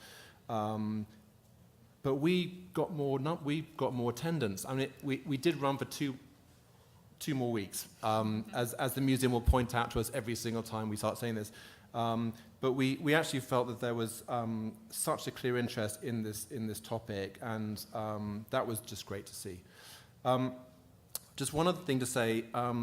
Luiz, in his talk, I think is going to start to talk about how the 3 or more groups start to pull this information together, because I've been very light today on the pigment identification, the medium analysis, but it's all been done.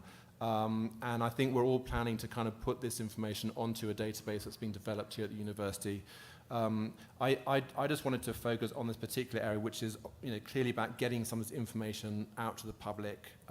And we clearly hit a nerve, and there was a great audience for this.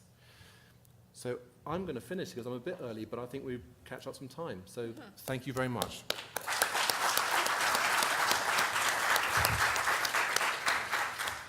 No vou agradecer a Tom. So I'm not going to thank you. No. Thank you very much, Tom. We're going to take an interval, break. Vamos tomar intervalo agora. E, por favor, retorna às 3h45. 14 minutos. Still nil-nil. Were you checking? I was checking the, yeah.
Ok.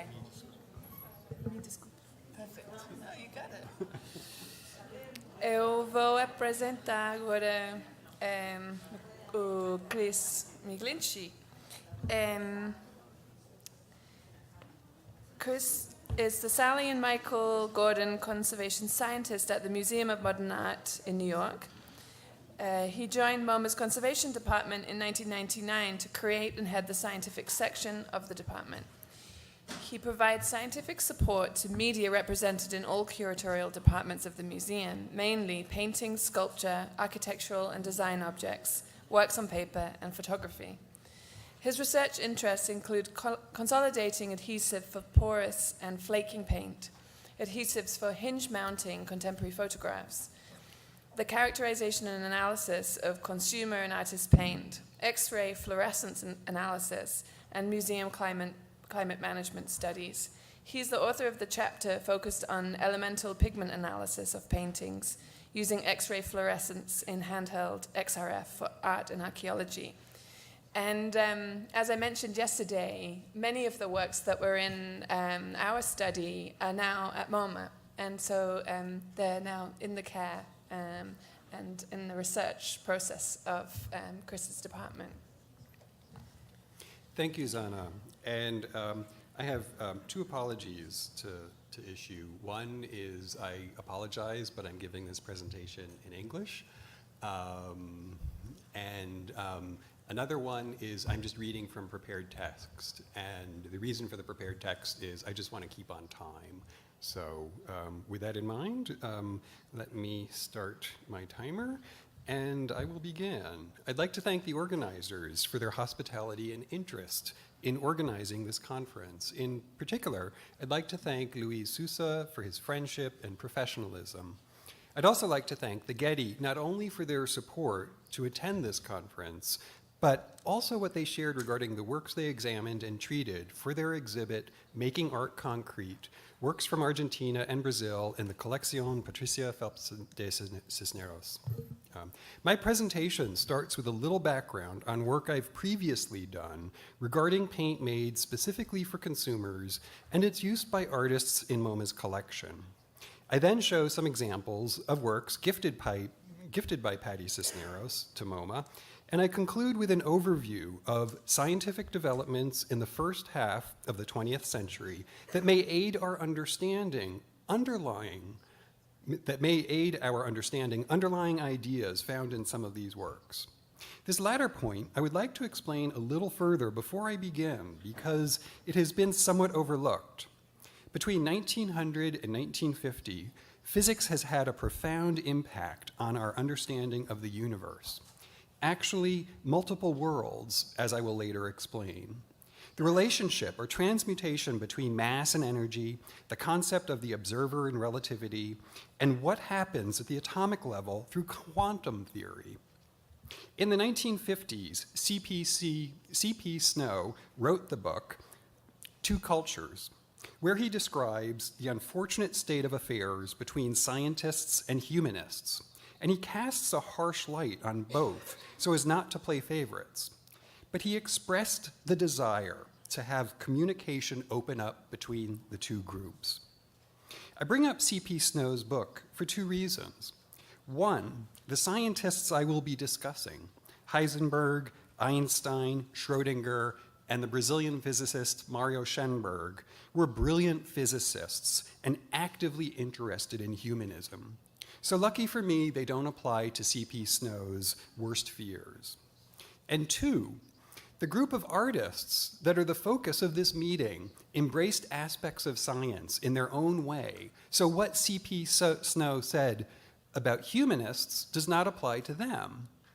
I want to make it clear that I'm not trying to suggest these artists took scientific concepts literally, but like what was said at various times this week, I think they were having serious play with some concepts, and these concepts may have helped seed ideas. Before getting into those ideas, let me briefly summarize some aspects of material culture from this time. I'd like to start by giving a little background on prepared paint. The The Duchampian reference to ready-made is not my doing. This was actually used in a trade sale brochure from the 1930s. This particular graphic nicely illustrates the intrinsic properties of paints made for the consumer market. Such paint is formulated to dry fast. Lacquer-based paints would dry almost immediately, and more durable oil, resin, and later alkyd-based enamels would typically dry between 4 and 8 hours. Much of the Depression-era literature touts how a paint can make tired old furniture look new in one coat. Thus, a particular product line tried to have uniformly good hiding properties across a color range, though this was not always the case. And ideally, the paint would block out the color underneath in one application. Finally, to give a professional look, paint was formulated to flow, as Tom has mentioned, after brushing to enable the opportunity for a brush-free appearance. This was not always the case and could easily be defeated if you kept brushing as the paint was thickening. So the upshot here is that a skilled artist can manipulate these paints to a degree that even the trained eye can be tricked. So the benefit of technical investigation, such as has been demonstrated today, and in particular by the Getty Project, is not ever wasted. The Latin American part of my story actually begins with the Mexican muralist Siqueiros, who in 1933 was in Argentina and wrote a letter to Guillermo Laborde in Montevideo. Laborde was a painter and professor of industrial materials and fine arts, and Siqueiros wrote him asking for the name of that automobile lacquer that came in many different colors. This was the Duco that Siqueiros would come to be known for and praise in his New York experimental workshop a few years later. It's a pleasant feeling knowing that 10 years after its invention in Wilmington, Delaware, word got out to Montevideo about its properties. In my book, Montevideo gained instant credibility, and with the Cisneros gift, I was immediately enthusiastic about learning beyond Siqueiros research I'd carried out with my MoMA colleagues and colleagues from UNAM in Mexico City. One last thing to say about Siqueiros. He's noted for stating, and I paraphrase, "In order to have modern art, you have to have modern materials." And I don't believe artists that I'm talking about today believed that, at least to the degree that Siqueiros did. What I do think is central to their work is that modern ideas are critical. So for them, such a manifesto or a declaration would be, in order for there to be modern art, you need modern ideas. The Bolivian artist, Robert Bodecio, is not a concrete artist, but he was someone who claimed being interested in the fourth dimension. The level of craft in this painting is highly refined, and it is interesting to note that cellulose nitrate Duco, known to be highly brittle, remains in excellent condition because Bodecio wisely worked on a rigid support. Some of you may know that this painting was included in a show of abstract art at MoMA in 1945. And this prompted Bodecio to inform the museum via an artist's questionnaire that he had been sent but yet to fill out, that this work is not an abstraction, as it has erroneously been termed. It is a concrete and realistic painting of a double subject matter. It is either a cube or a perspective, according to the distance of the spectator in front of the painting. In the cube and the perspective, the movement of the spectator has been taken into consideration as he or she comes toward the painting. In this letter, he also mentions that this was just an experiment, and in fact, after he finished the painting, he left it on his roof for 3 months to see how it would weather. And let me reiterate, the painting is in excellent condition, and we certainly don't let it outside. And I'm showing this example not to point out an awkward situation between an artist and a curator, but rather to point out something we discovered in response to an irritated artist. And that is, Bodecio is interested in how the viewer moves in relation to what they're viewing. Spectator movement and viewing angle has already been mentioned as an important consideration at this conference, and it's clearly a factor to many of the artists being discussed this week. Artists like Núñez and Soto were keenly interested in this, and one could argue, as they did, had a connection to science and technology. Núñez states, shortly after arriving in Paris, being grabbed by the sensation of abstraction and started to feel vibrations, optical vibrations, light phenomena. Our eyes exist because of light. Núñez was specifically interested in the ways viewers interacted with the art based on visual perceptions. In a sense, he wanted to paint with light or make art with light, where the viewer's visual interpretation and visual sensation activated the work. Here's one example of a small idea he started that integrated kinetic ideas into his work. Depending upon your viewing angle, the wire and the horizontal lines intersect in a unique way.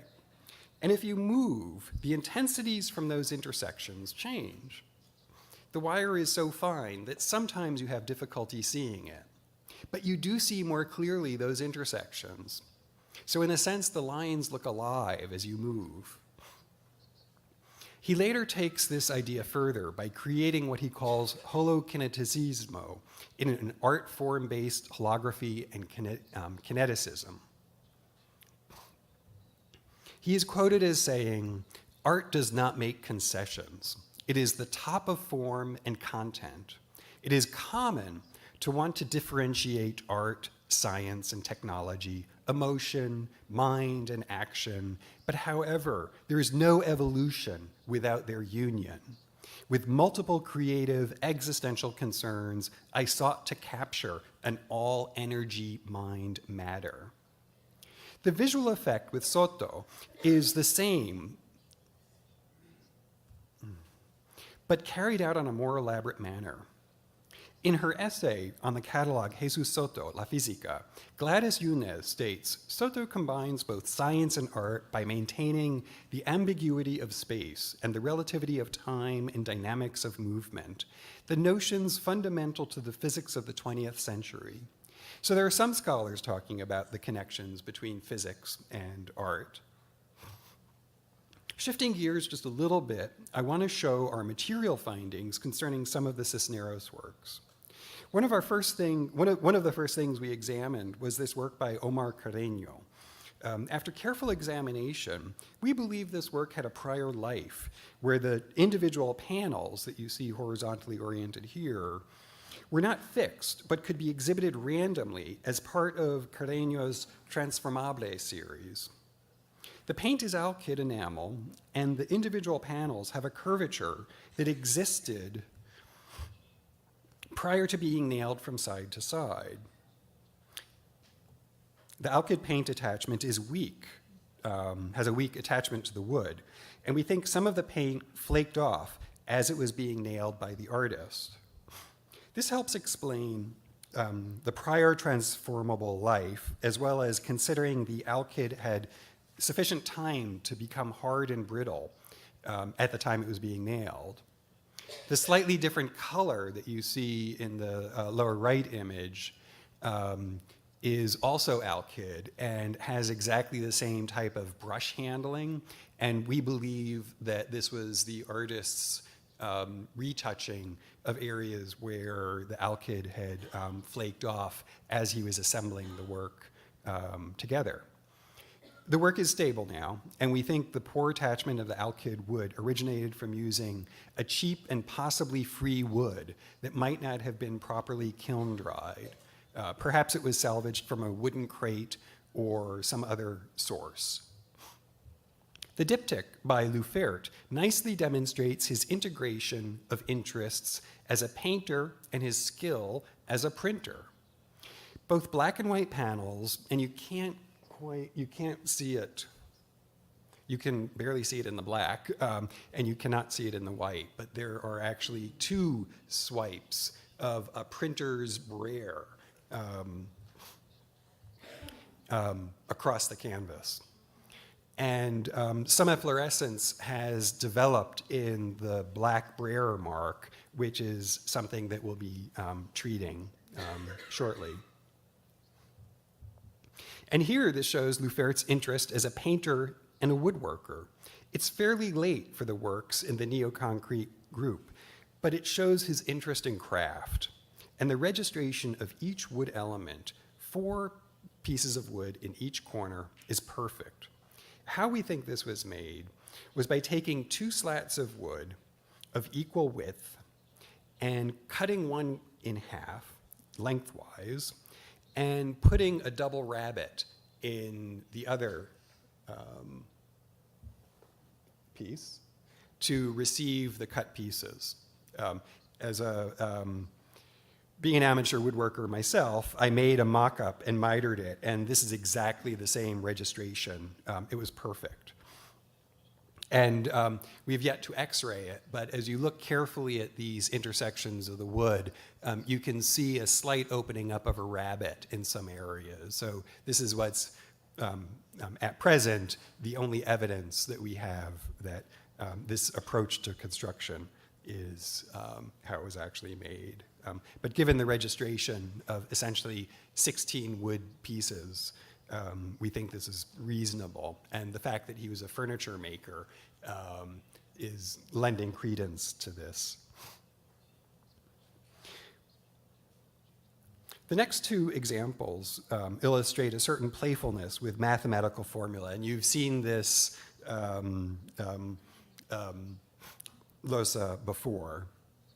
And I believe in Aleka's essay, she refers to this equation on the back of the canvas as impenetrable. And I have to say I agree, but there is a certain kind of serious playfulness about this work. Similarly, the Valentine has an equation for a name. But before getting into that, don't underestimate the painting for its simplicity and symmetry. A close examination shows the rather coarse canvas with loose fibers that have been fused to a smooth surface, made smooth by the paint. It is astounding how clean an edge he can maintain over such a coarse surface. I really, when Pia comes to New York, I want to discuss this painting with her because it's astonishing. Because the handwork actually leads up to this border. It's really impressive.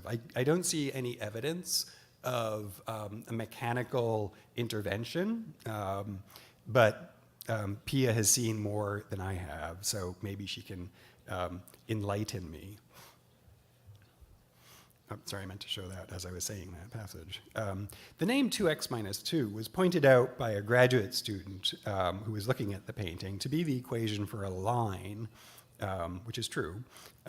If we plot that line, here is what we get. The angle of that line really doesn't have any bearing on the work. The slope of the triangle is more like, the slope of the triangle shown by Valentine looks like it's more like 3x, if you wanted to attempt to make that connection. And this is really grasping for straws, but the number of squares in the upper portion of the composition, 9, is exactly twice what's in the lower part, 4.5. So maybe there's some reference to the title in that ratio in conjunction with the space, the horizontal differentiation between the lower and upper part. But still, until further research is carried out on Valentine, which is currently a very active area of research, which I'm happy to hear, I think the code is as impenetrable as what we find in the Losa. So in the previous examples, I was able to illustrate use of materials and tools that I illustrate in the left-hand column. And with Núñez and Soto, I touched a bit upon the importance of the observer and how time can be a factor, and perhaps the mind-energy concept of Losa may have been, the time-energy concept of Núñez may have been stimulated by E = mc². What I've yet to get into is the notion of quantum theory. One of the mind-bending aspects of quantum theory is the concept of wave-particle duality of light. To think that light can behave as if it had a mass completely disregards classical physics. And despite the fact that Einstein observed E=mc², even he at first had difficulties accepting this. The Heisenberg uncertainty principle tells us that it is impossible to know the exact position and momentum of a particle at a given moment in time. Momentum depends upon a particle's mass and its velocity. So if you want to know the most about a particle, if what you want to know most about a particle is its location in space, you are going to have to be willing to sacrifice knowing how fast it is moving or how much it weighs. A simple way of conceptualizing the uncertainty principle is to analyze something, you change it in the process. The Schrödinger equation has been described by some mathematicians as poetry, probably because the equations it represents, h, e, and psi, are a series of complex mathematical equations carried out in series. To say that h psi equals e psi is to speak pages of math, period. In simple terms, it describes psi, a wave function, or a particle or system that has a certain value at every point in space for a given unit of time. When he first derived the equation, one thing bothered him about it. It gave more than one correct answer. He still received a Nobel Prize at Einstein's recommendation in 1933. In 1952, he gives an important lecture reconciling these differences and comes up with what's called the many worlds interpretation of the equation. Now, a reminder, this is for atomic physics, but what he said was multiple and critically important non-interacting worlds exist together. Schrödinger also wrote in the mid-1940s a small book titled What is Life?, where he proposes that each of us must contain some crystalline substance that contains genetic information that reveals unique code about each of us. Both James Watson and Francis Crick credit independently having read this book and having it strengthen their conviction that crystallography would be the way to go to later discover what they would call DNA. Later in 1952, the same year he's discussing the many worlds concept, Schrödinger also publishes Science and Humanism, Physics in Our Time. Let me excerpt a review of the book that came out shortly after it was published. It is customary to say this is the age of science, and science means to most people radar and atomic energy, jet planes and supersonic flight, miracle cures and wonder drugs. It means all the achievements of modern technology based on modern science.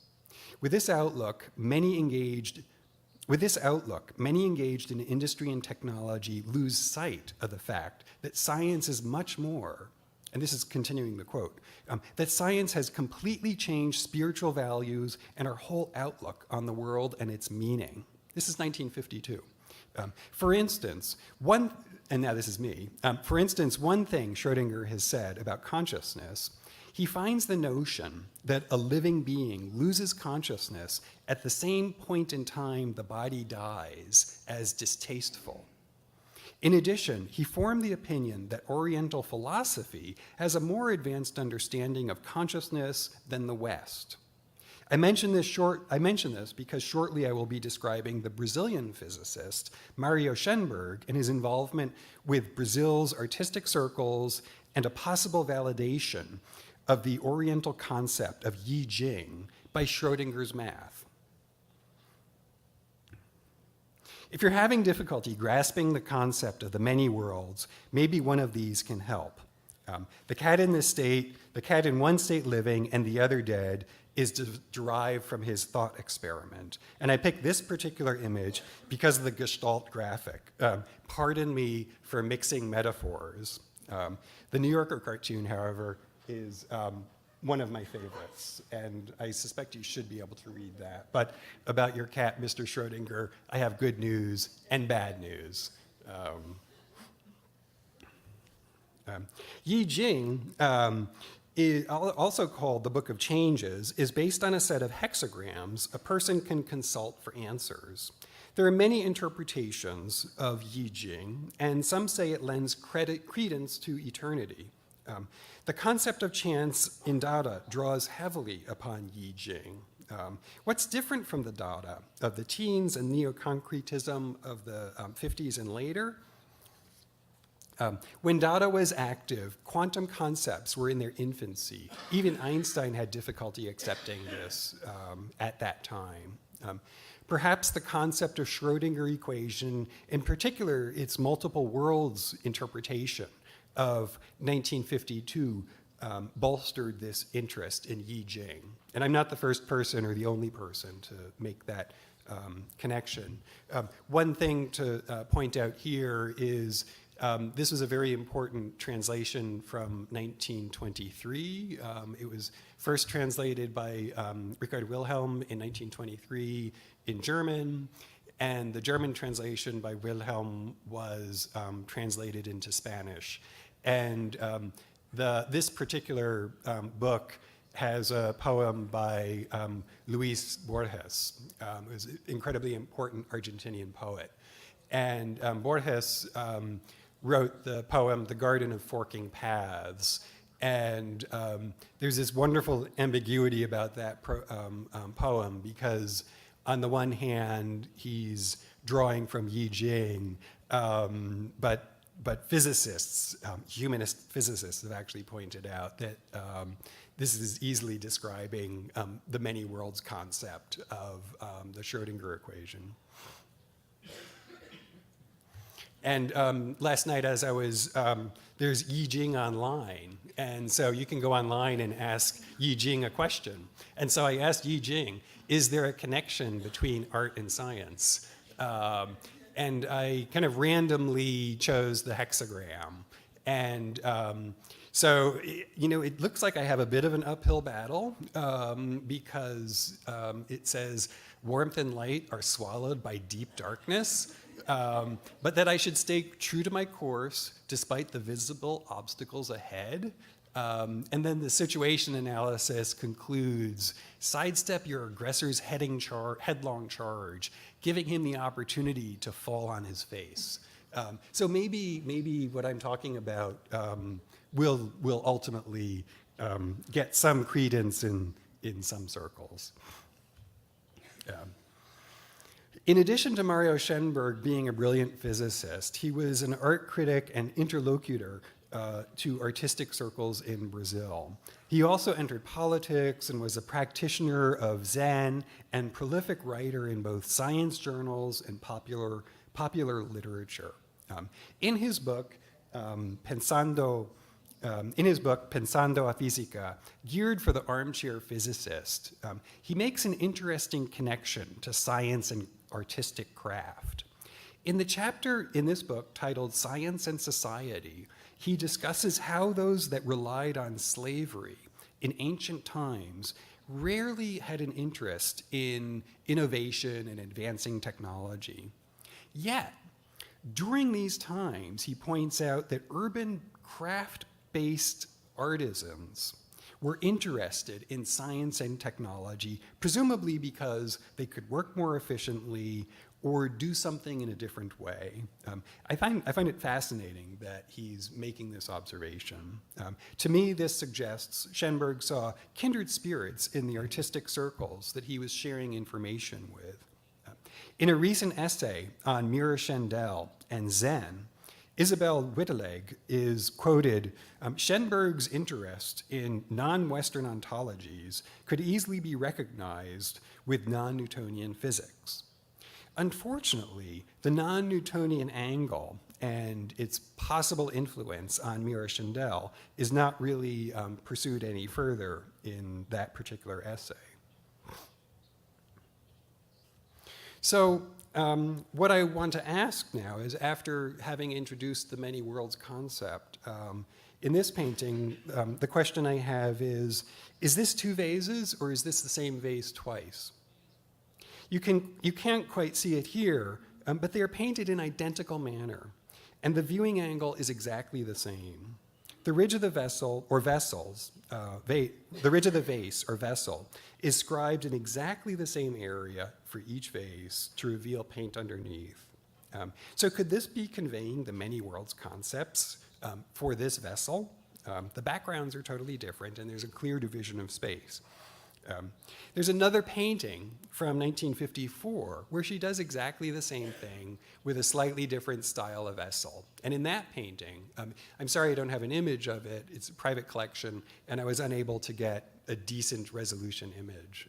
But what's interesting about that painting is in the foreground, it has a white oval that has absolutely no shading. And so you could either read this as a void or an egg.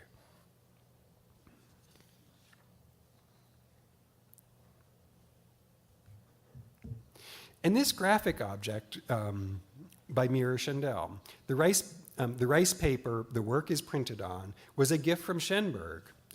Do the P's, Q's, and X's refer to the Heisenberg uncertainty principle? Is the plexiglass mounted on both sides of the paper attempting to freeze these letters in space? The only two letters that this work contains that are not black is one capital H and one capital E. It's pretty astonishing when you look at the number of black letters. Is that a reference to the Schrödinger equation? I'm not attempting to make this claim, but it's something I do want to point out to stimulate some thinking about how this, the ideas that were being contemplated as these graphic objects Schendel was making were coming together.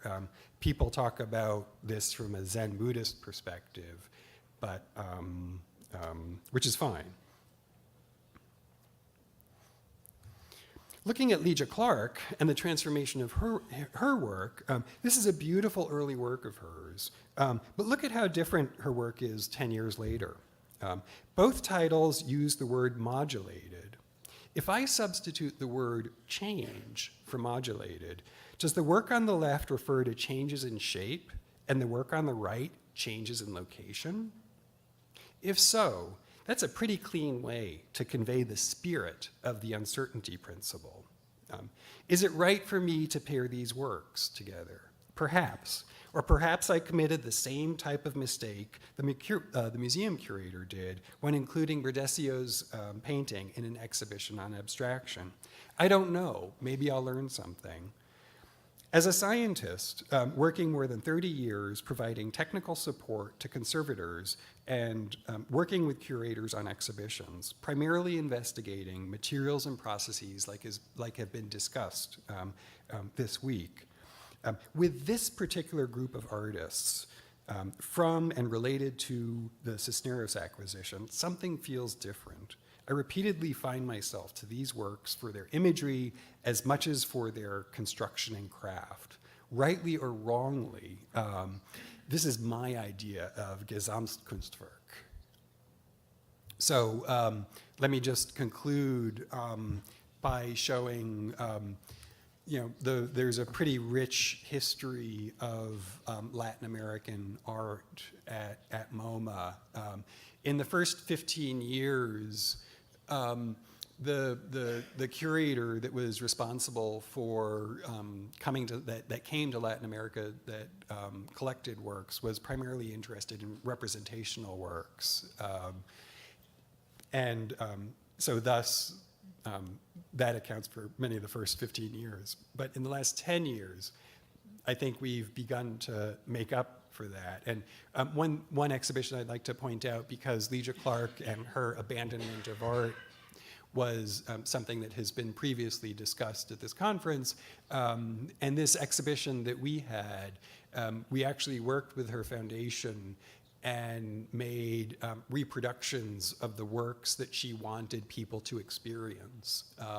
But I think about what was interesting about that show and in particular those works, as difficult as it was from an institutional perspective to say, it's okay to touch this, it's not okay to touch that, that was a bit of a challenge.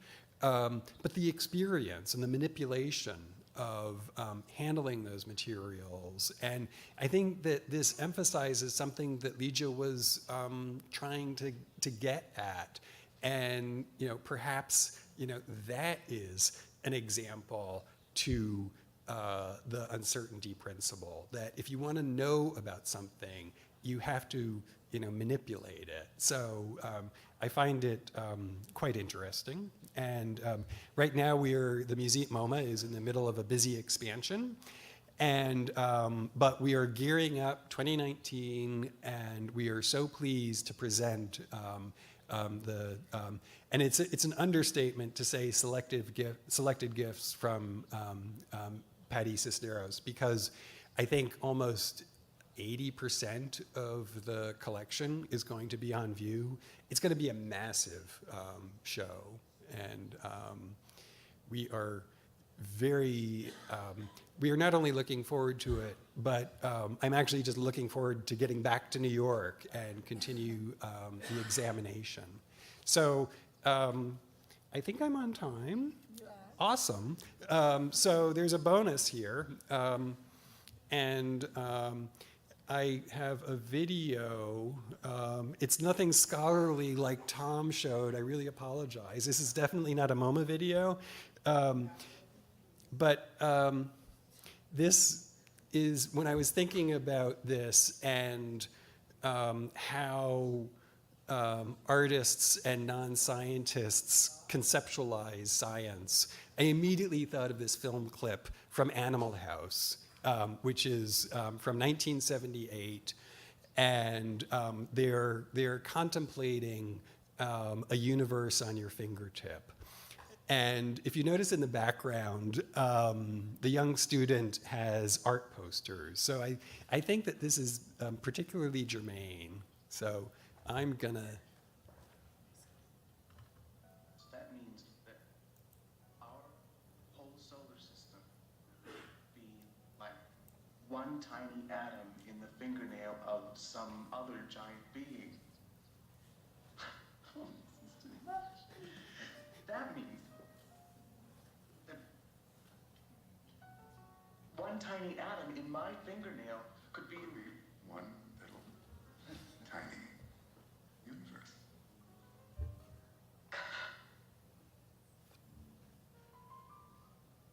Could I buy some pot from you?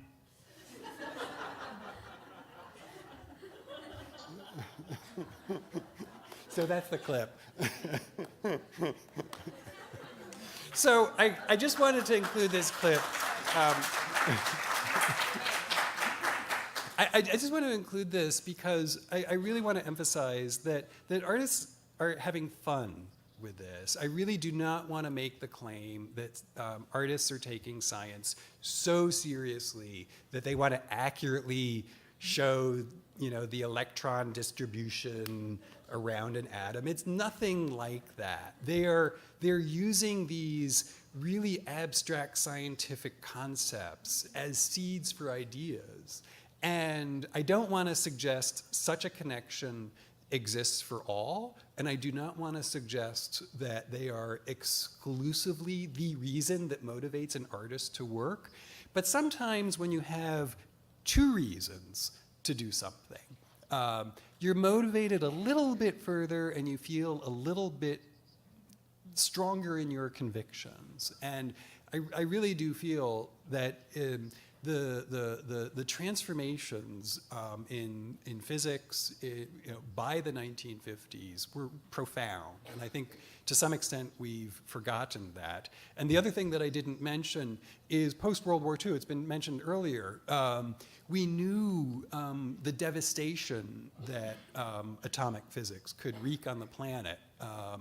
And Fernando's presentation showing the carbon-14 curve shows some of the anxieties people in the 50s were experiencing. And that was actually the motivation for C.P. Snow's article, The Two Cultures, because he really thought physicists and humanists need to talk together. So I guess I'll shut up now.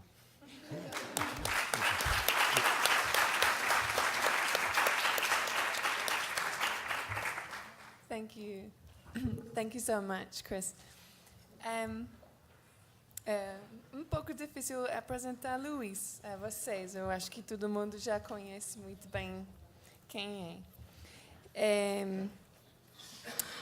Professor Souza has a degree in chemistry from the UFMG, a master's degree in chemistry, sciences and conservation of cultural goods from UFMG, with experimental work excuse me, at the Institute of Royal Heritage of Brussels, Belgium, and a PhD in chemistry from UFMG.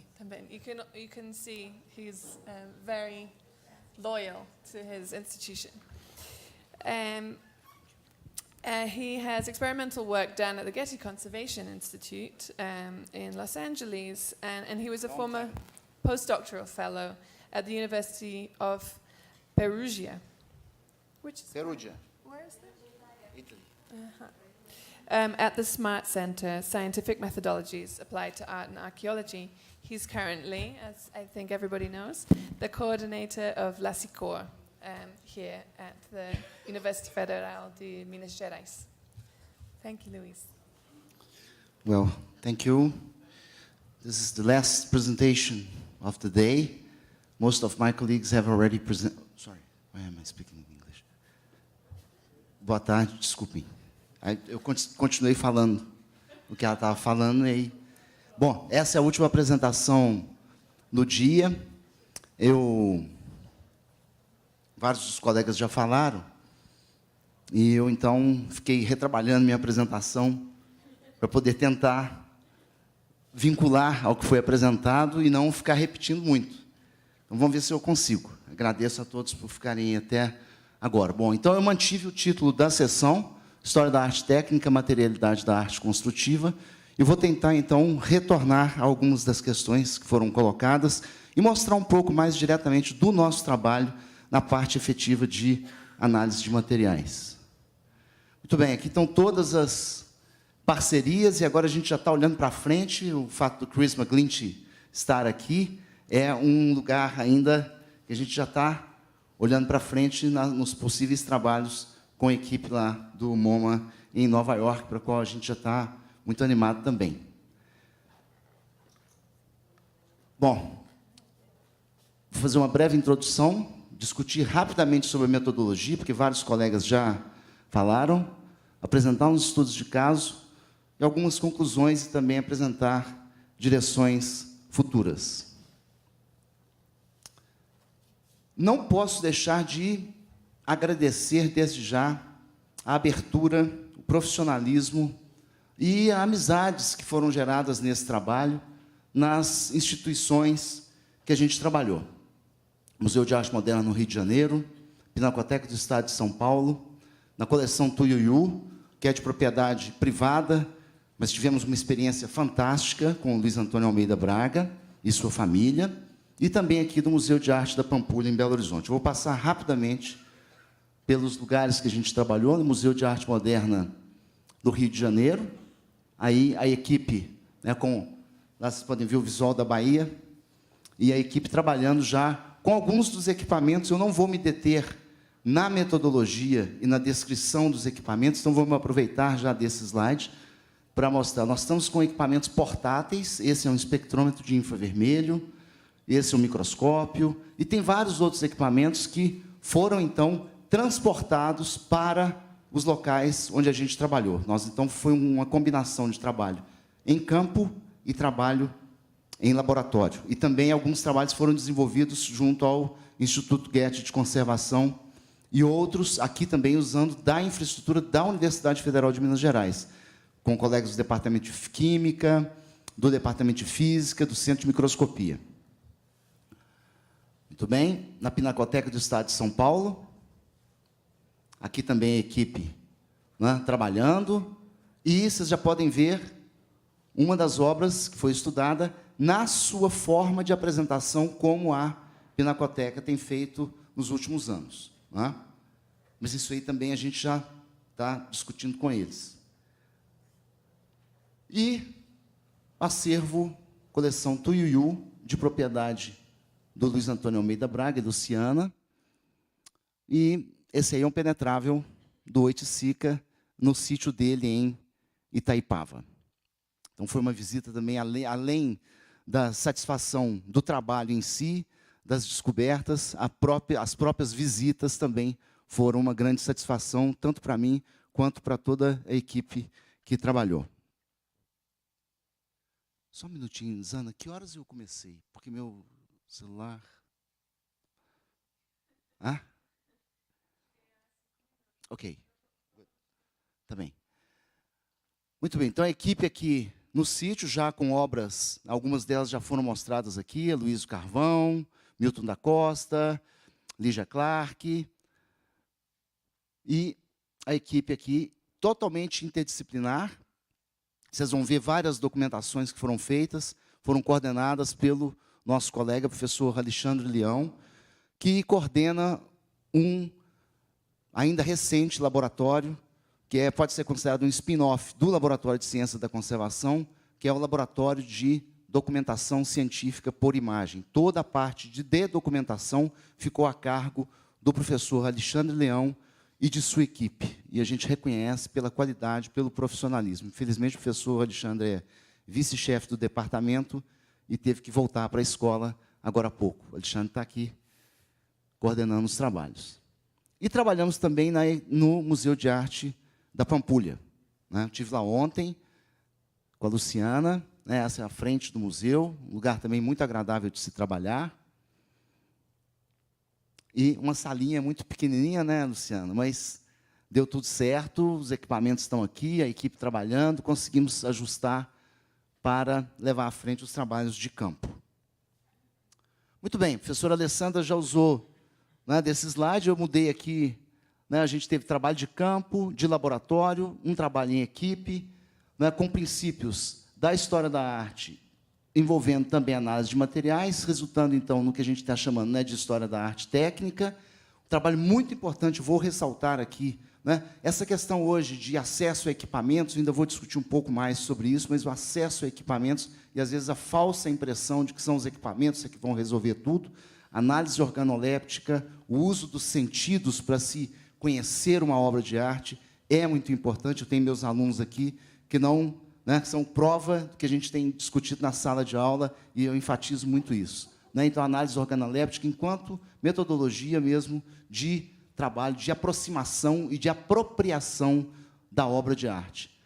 As pesquisas em arquivos, que são fundamentais, né? A gente tem vários materiais de arquivo que foram pesquisados, é um trabalho essencialmente de historiadores, né, porque eles têm a metodologia adequada, mas é um trabalho de equipe, porque depende do pessoal da ciência da informação, depende do pessoal de arquivos, é toda uma dependência de profissionais que vão facilitar e vão, então, providenciar essa pesquisa em arquivos, e que depois também tem a questão do acesso. Né?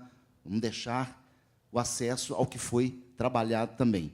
A documentação científica por imagem e as análises físico-químicas, tanto em campo quanto em laboratório, e também em colaboração interinstitucional. Muito bem. Eu sempre gosto de me reportar aos nossos instrumentos de tortura. Não, esses são instrumentos, na verdade, utilizados para cirurgia de ouvido. Mas, dependendo da forma como uma pequena amostra deve ser retirada de uma obra, esses instrumentos são muito úteis. Cada um tem uma ponta diferente, cada um tem uma forma diferente, então facilita para que a gente possa trabalhar, às vezes, com amostras que são, na grande maioria das vezes, microscópicas e chegando a ser praticamente invisíveis a olho nu. Gosto de ressaltar isso porque, apesar da gente não ter discutido muito esse assunto, eu faço questão de ressaltar que, apesar do avanço de diversos métodos analíticos de análise não destrutiva, em alguns casos ainda é necessário fazer a punção, retirar uma pequena amostra para que a gente possa, então, chegar a algum resultado. Como no caso, por exemplo, da cromatografia gás líquido, da pirólise seguida pela cromatografia, seguida pela espectrometria de massa, que a gente não tem outra opção. Existem já equipamentos de cromatografia que permitem análises sem a retirada de amostra, mas não devemos subestimar a importância de se, eventualmente, ser necessário retirar uma amostra para se chegar a algum resultado. Outros instrumentos aqui, pontas de tungstênio, que permitem trabalhar com amostras muito pequenas, são ferramentas do nosso dia a dia, no laboratório, os técnicos do laboratório, a Selma, o Zezinho, os alunos que fazem estágio com a gente também aprendem a trabalhar com esses equipamentos e como, então, manipular essas amostras no microscópio. Às vezes não pode nem tomar um cafezinho, porque você vê a mão tremendo, dependendo do tamanho da amostra baixo no microscópio. Então, está aqui um detalhezinho da uma ponta de tungstênio. E vou mostrar alguns resultados para a gente discutir, já complementando o que foi mostrado aqui. A gente ainda tem muito trabalho, nós estamos compilando informações, nós estamos trocando informações, a gente ainda tem que trocar muita informação com o grupo da Argentina, com o grupo nos Estados Unidos, para a gente chegar, então, a um patamar mais comum. Mas é através também desses exercícios, na oportunidade de apresentar os trabalhos, que a gente tem, então, que colocar as informações em dia e atualizadas. Muito bem, vamos lá. A Luiz Carvão, obra Claro Vermelho, um óleo sob tela. Não vou mostrar a amostra, vou só mostrar como que a observação detalhada, na abertura do evento, nós falamos do olhar, né? Do olhar. Então, nós vamos ver como que o olhar instruído pode, então, encontrar informações pelo prazer de olhar mesmo, né? Usando de determinadas ferramentas. Aqui, uma foto de fluorescência de ultravioleta, essa pintura está recoberta de um verniz, que dá, então, esse pasmado, aí, dependendo do tipo de verniz. A gente já tem até algumas possibilidades de saber da natureza desse verniz, mas vocês vejam que aqui ele já cobre a pintura, mostrando até a forma como foi aplicado, né? Aqui eu já tenho um detalhe. Voltamos aqui ao uso de tira-linhas, de ferramentas que vão facilitar, né, obter a linha, mas, se eu mudar a iluminação, eu já posso ver uma textura nessa camada de tinta, ou nessas camadas de tinta, né? Olha aqui. Aqui eu estou vendo que são duas camadas. Eu tenho uma camada mais rugosa, aplicada sobre uma camada mais lisa. Só dependendo, né, como foi mostrado anteriormente, da direção da iluminação. E aqui, com uma luz transversa. Está claro. O que eu tenho aqui? Uma camada de dióxido de titânio aplicada sobre a camada anteriormente, que estava ali anteriormente. Por que eu sei que é dióxido de titânio? Porque o índice de refração é muito alto, então eu estou aqui com luz reversa. Eu estou olhando a tela com uma luz por trás. Então, a luz não passa através daqui dessa camada, e ele vai ficar, então, escuro. Depois eu posso confirmar esses dados através de determinadas análises químicas. Mas a observação visual é extremamente importante para a aproximação e para a apropriação mesmo dos materiais da técnica. Aqui já é uma outra camada, com outros materiais, eu vou voltar a esse caso, mas vocês já podem ver esses micro-craquelês aqui, que não são observados a olho nu. Bom, essa obra é uma que eu usei hoje, por isso que ela está até sem descrição, né? Ela é do Willis de Castro, são campos interpostos, né? do MAN. Mas por quê? Porque hoje ainda, ela já foi mostrada em algumas apresentações aqui, né? A Alessandra mostrou hoje, mas eu ainda achei...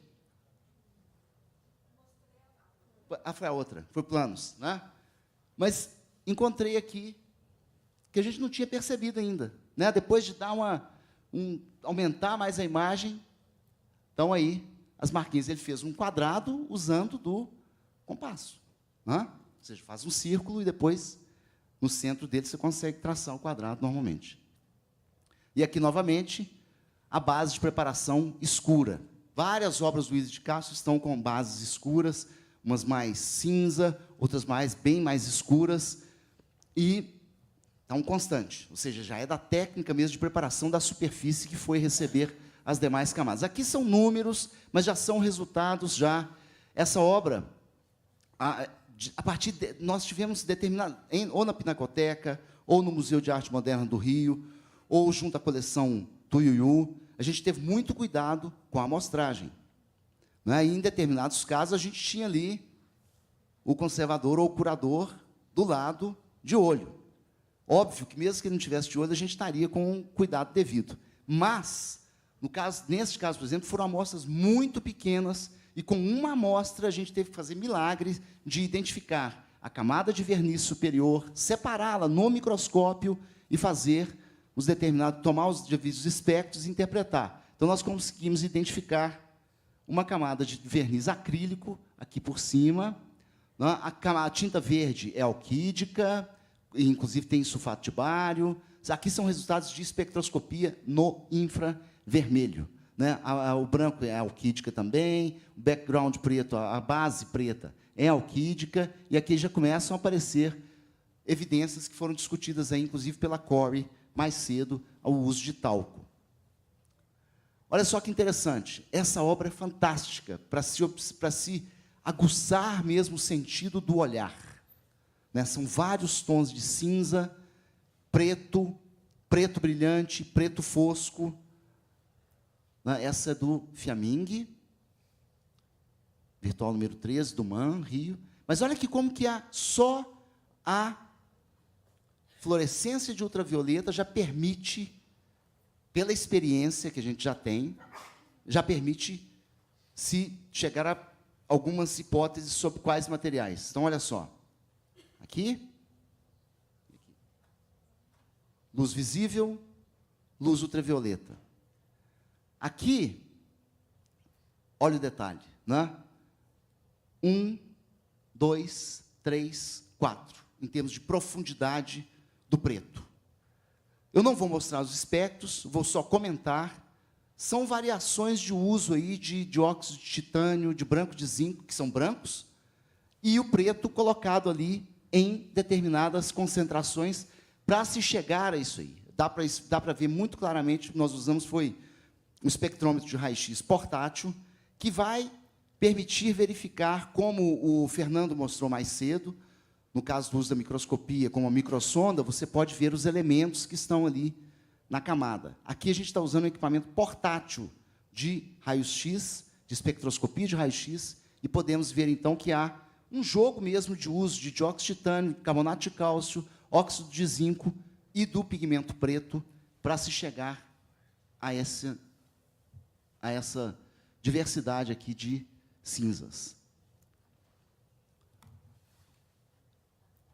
Fiaming, mas aqui é para mostrar já os espectros, né, só do branco e do preto.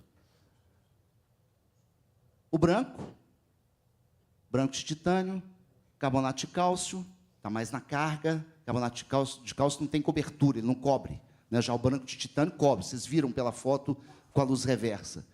E aqui o preto já aparecendo o ferro, que é o responsável pela cor, aí na forma de óxido de ferro. A Luiz Carvão.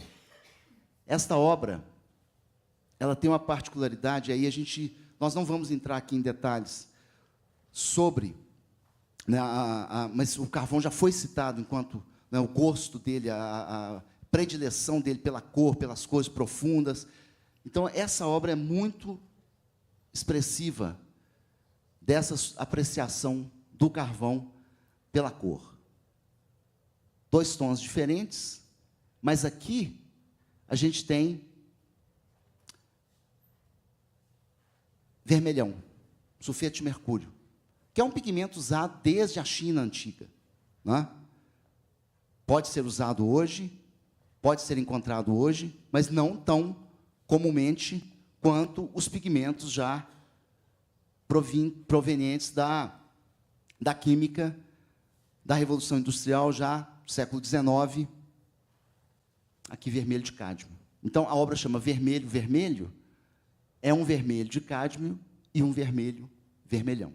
Né? Há um jogo aí, né? E com certeza ele conhecia muito bem, né, dessa proveniência e dessa história dos pigmentos. Essa identificação foi feita por espectroscopia de radiografia, de raio-x com equipamento portátil, mas depois a gente pode também, usando de microscopia de luz polarizada, fazer as dispersões. Aí a gente consegue ver o grãozinho do pigmento.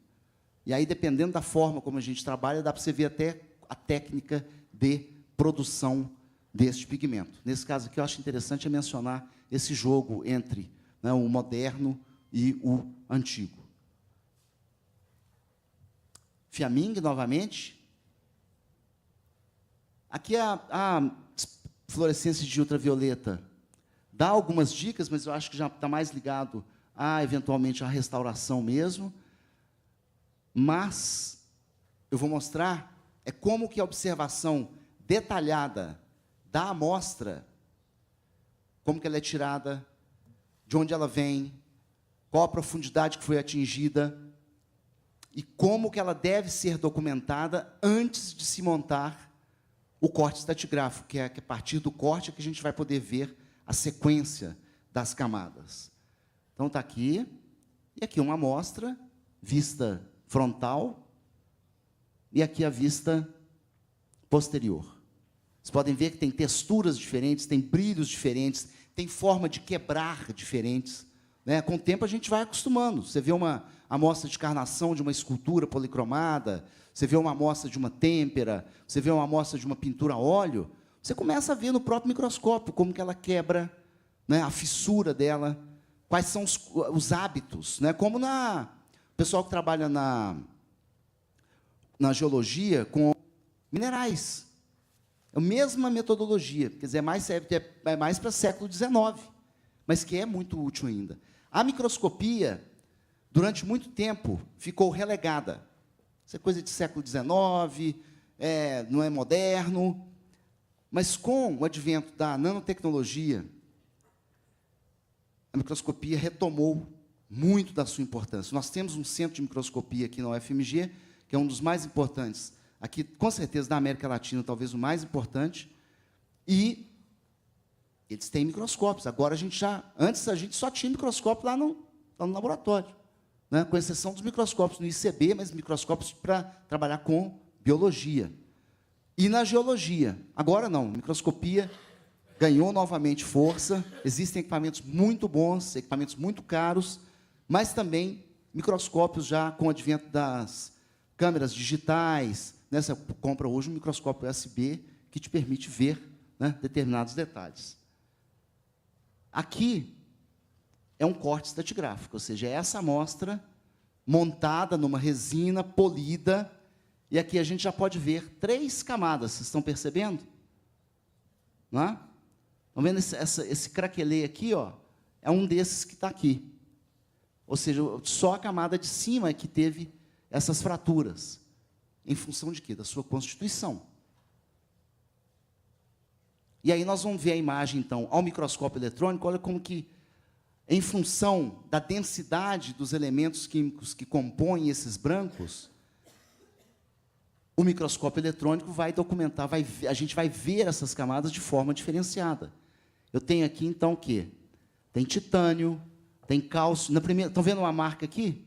Então, eu estou vendo aqui a composição geral dessa primeira camada. Tem titânio, tem cálcio, tem um pouquinho de alumínio, mistura de, com certeza, carbonato de cálcio e dióxido de titânio. Já a camada superior continua ainda com titânio, mas tem bário, tem enxofre, tem zinco, tem silício. Outra composição, litopônio, foi falado aqui mais cedo. Sulfato de bário e sulfeto de zinco. Né? São diferentes brancos encontrados no mercado, o litopônio é de menor custo, comparado, por exemplo, com o dióxido de titânio, e que vão permitir, então, ao artista trabalhar. Nós ainda não temos no laboratório amostra de litopônio, mas nós vamos, nesse ano, agora, né, com a continuidade do projeto, nós vamos conseguir, para poder continuar com as partes com a questão das simulações que a gente vai fazer. Exatamente para tomarmos mais familiaridade também com o brilho desses diversos brancos. Se a gente puder importar também um esquimó, né, que eles conseguem ver 17 tipos de branco diferentes, ajudaria muito. Mas a gente vai tentando com a nossa possibilidade aqui mesmo. Né? Aqui, isso aqui já foi muito falado, né? Um detalhe só para mostrar as marcas do polimento que foi feito na superfície dessa pintura. Muito bem. Sobre a luz do carvão, no vídeo que foi mostrado pelo Tom, foi levantada a questão da hipótese do uso de amido.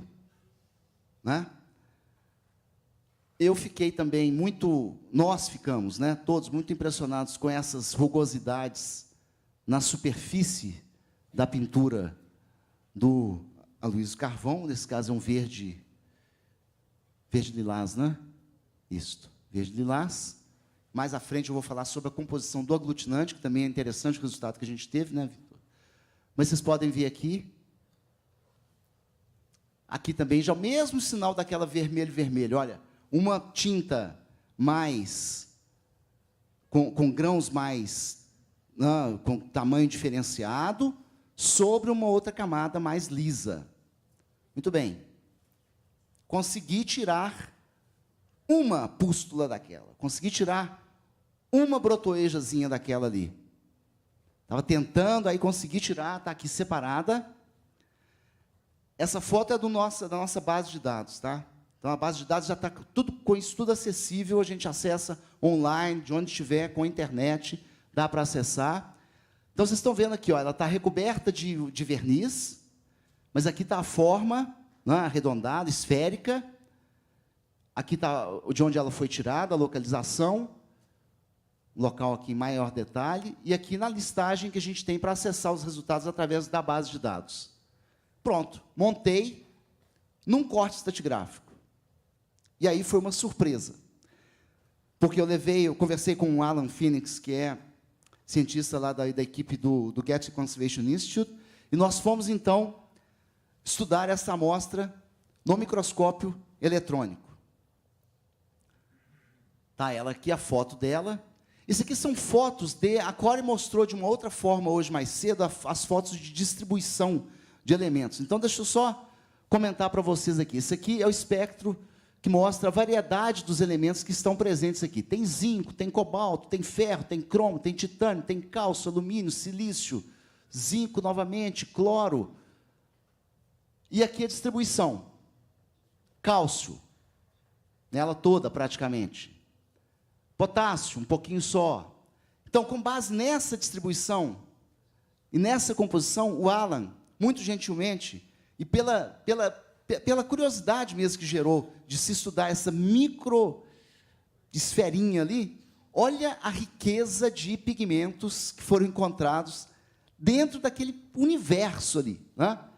Dióxido de titânio, óxido de zinco, sulfato de bário, preto de ossos, cromato de chumbo, óxido de ferro, sulfeto de cádmio, carbonatos de cálcio e magnésio, alumínio silicatos, azul de cobalto. Olha a diversidade. Então, esse ainda é um experimento que a gente tem que fazer também, porque o carvão, ele deixava suas tintas descansar com água. Então, nós não temos ainda a solução de como chegou nisso aí. Mas, de alguma forma, isso é como se fosse um resto. Tem uma empresa de pigmentos que, acho que todo final de ano, eles vendem a poeira do ar-condicionado. Acho que, não sei se é da Inglaterra, mas eu já vi. Eles vendem o pozinho que fica no ar-condicionado deles. E que também deve ser alguma composição tipo essa aí, porque é uma mistura de tudo quanto há. Muito bem. Vamos aos brancos. Eliticica, bilaterais da coleção Tuiuiu.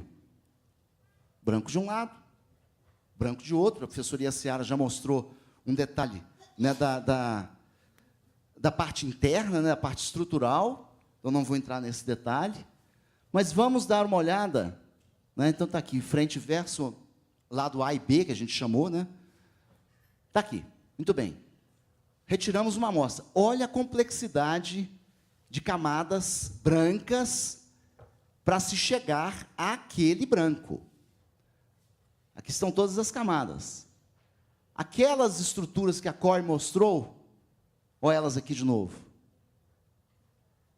estruturas elongadas, mais transparentes, pode ser talco, pode ser algum tipo de argila, mas estão aqui. Então, o que elas têm? Vamos pegar por aqui. Magnésio. Estão vendo? Essas são as fotos no microscópio eletrônico. Tem uma sonda que permite ver o mapeamento desses elementos nesta amostra. Ou seja, estão vendo essa estrutura aqui? Ó? Olha ela aqui. Estão vendo esse pequeno fragmento aqui de algum mineral? Está ele aqui. Ó.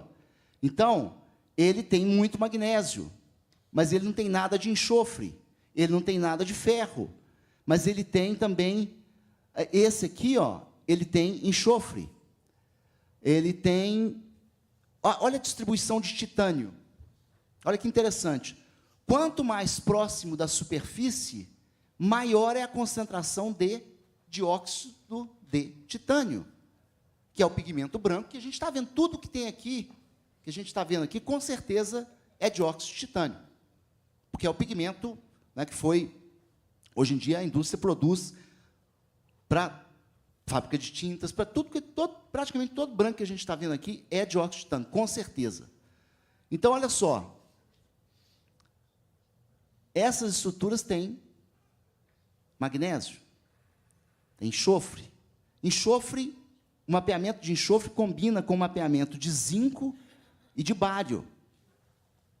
É o litopônio, usado aqui, na primeira camada. Né? Já na segunda camada, eu tenho uma maior concentração de materiais argilosos. A gente vai ter que chegar ao ponto de comparar muito bem com as análises da Core para a gente chegar nessa identificação específica. Por quê? Eu já estou falando já em termos de trabalhos futuros, mas nós já estamos percebendo, a gente tem uma relação muito boa aqui com uma indústria de tintas aqui em Belo Horizonte.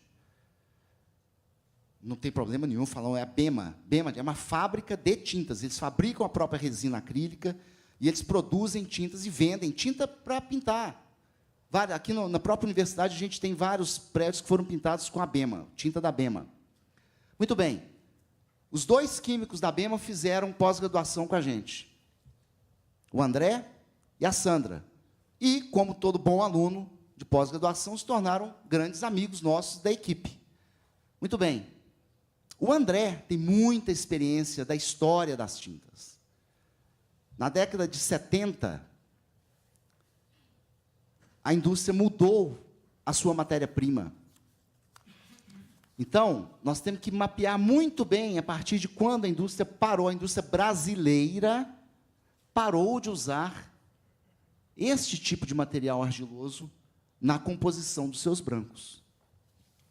Porque vai me permitir facilitar provável época de criação da obra. A gente está vendo, praticamente todas as obras que a gente está estudando, nas camadas brancas, essas substâncias aparecem. Já nas obras atuais, né, contemporâneas, já não achamos mais. Por quê? O Espírito Santo, em determinada época, começou a vender carbonato de cálcio. E aí a indústria compra, né, toneladas para misturar na tinta. Bom, entenderam, então, essa questão do mapeamento aqui? Ficou claro? Né? A sequência de camadas e a composição de cada uma, com, então, uma concentração maior. Vocês estão vendo que tem uma camadinha mais fina aqui? Que é, com certeza, essa camada que tem, então, a maior concentração de dióxido de titânio. E aqui, na fluorescência de ultravioleta, mostrando, então, a fluorescência característica do dióxido de titânio. Um outro detalhe, nós vamos ver mais à frente, também vinculado aos produtos da indústria brasileira, é a questão do dióxido de titânio na forma anatásio. O dióxido de titânio tem duas formas, rutilo e anatásio. Na década de 70, uma empresa foi fundada na Bahia e começou a produzir o dióxido de titânio na forma rutilo. Então, a gente tem uma produção tardia ainda de dióxido de titânio na forma anatásio. Isso aí tem um vínculo muito direto com a estabilidade de materiais orgânicos, porque determinados materiais orgânicos em contato com dióxido de titânio, anatásio, e em presença de luz, vão sofrer uma deterioração mais acelerada. E é um caso, por exemplo, nos painéis do Portinari, aqui foram restaurados os painéis Guerra e Paz, foram restaurados pelos colegas Edson Mota e Cláudio Valério. Tem toda uma área dos painéis que ficou esbranquiçada exatamente em função dessa influência do dióxido de titânio forma anatásio. Muito bem, vamos ao transdimensional do Hélio Oiticica, 1959. PVA, sobre tecido, mas pintada, na frente, no verso, a professora Seara mostrou aqui, também de lado. Então, está aqui o texto em português, está aqui em inglês. Toda a minha transição do quadro para o espaço começou em 1959. Havia, então, chegado ao uso de poucas cores, ao branco, principalmente, com 2 cores diferenciadas, ou até os trabalhos em que eu usava uma só cor, pintada em uma ou 2 direções. Isso, a meu ver, não significava somente uma depuração extrema, mas a tomada de consciência do espaço como elemento totalmente ativo. Muito bem. Né? Toda pintada já foi mostrada, mas o que eu tenho que mostrar agora?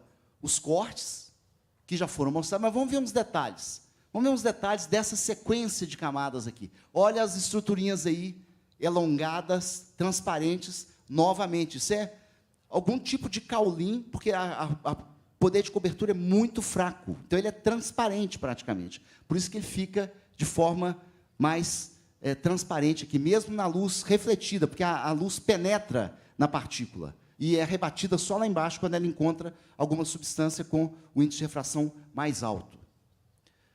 Aqui um detalhe, nós vamos voltar a ele. No microscópio, com uma luz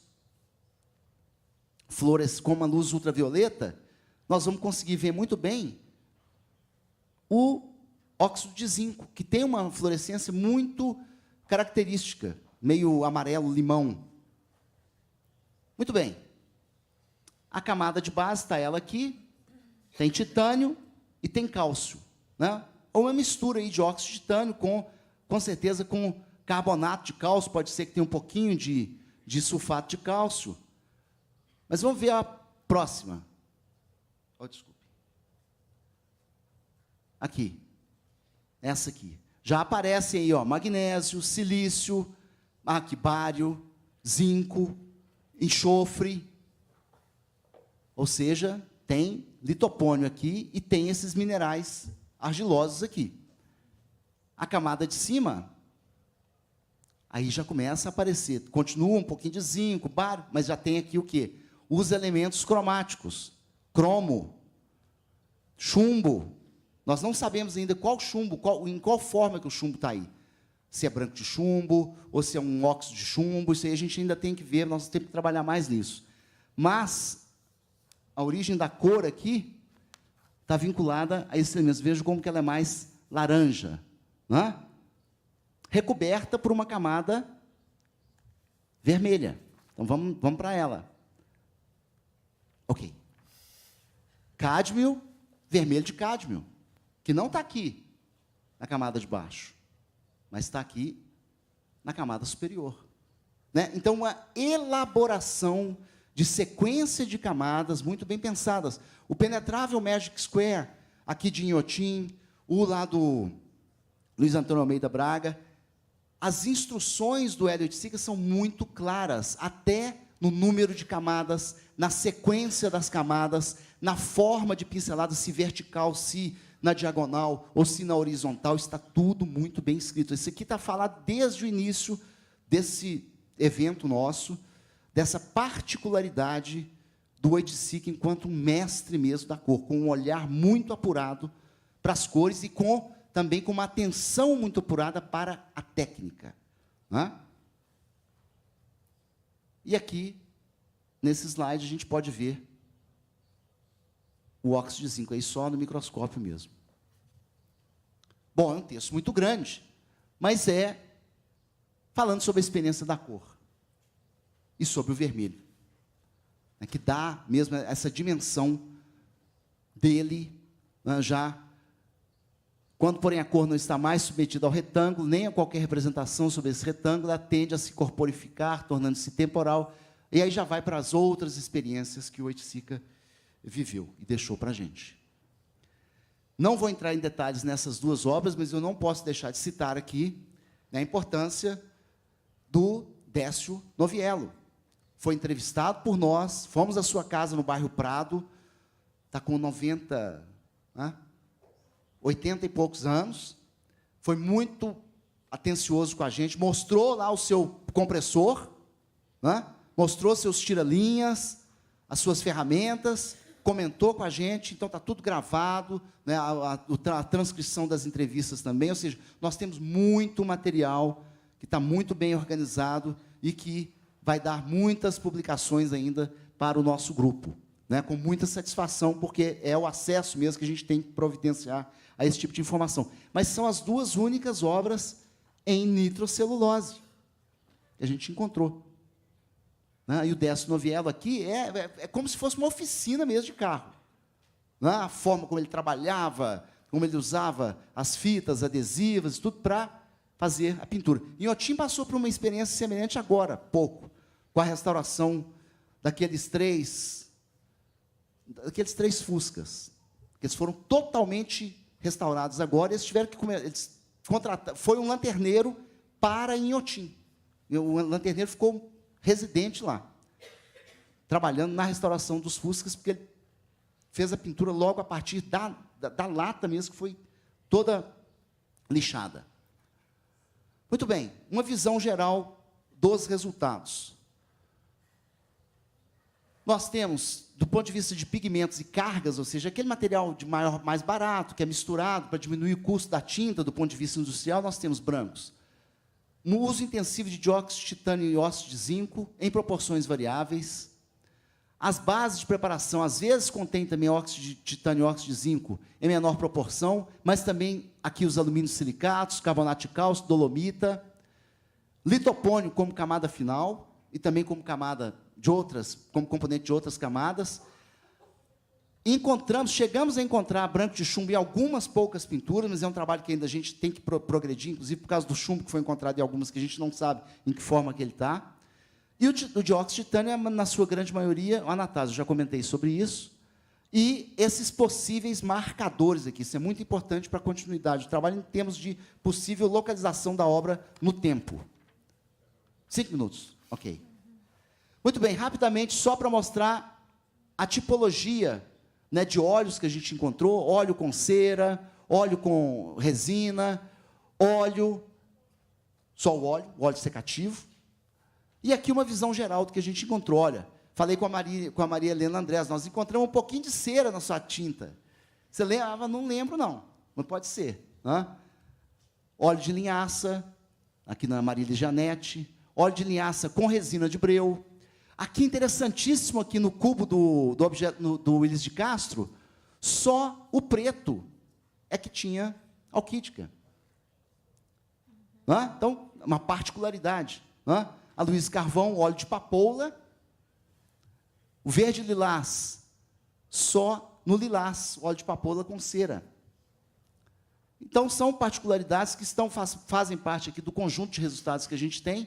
As alquíticas na sua variedade, né? Alquítica com resina de pinho, que é o breu. Nós fomos na indústria, o pessoal faz isso, o químico, o André, me mostrou lá, eles julgando a resina, porque ela modifica mesmo as propriedades. Então, é uma prática comum na indústria o uso do breu.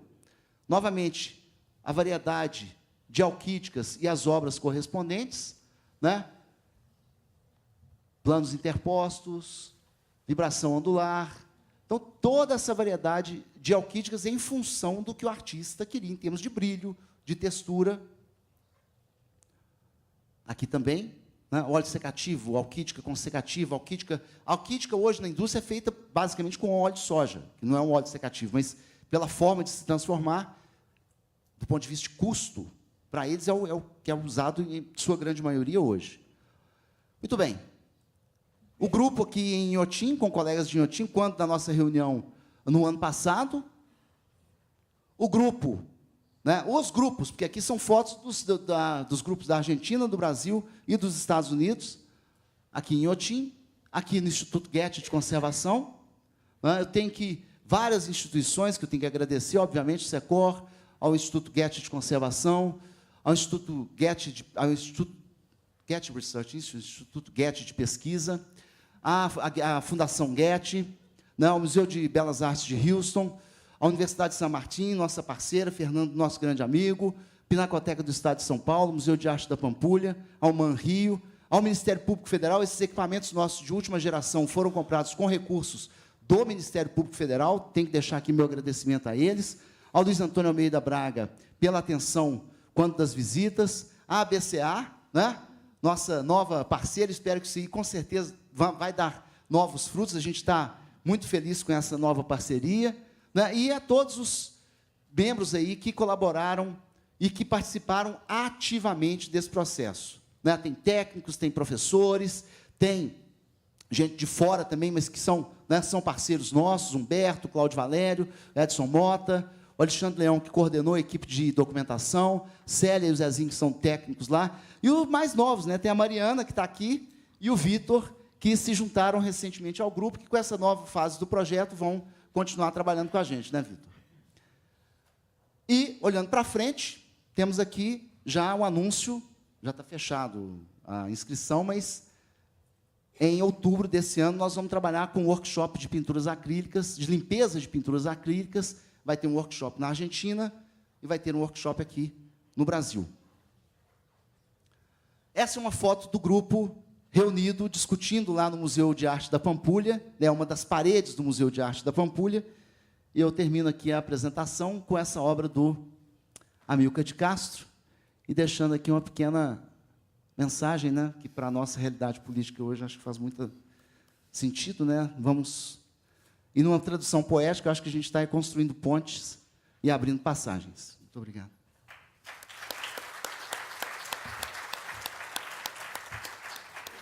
Muito obrigada, Luiz. Eu quero convidar todos os outros palestrantes. I'd like to invite the other panelists to come back to the table. Tom, Fernando, Chris.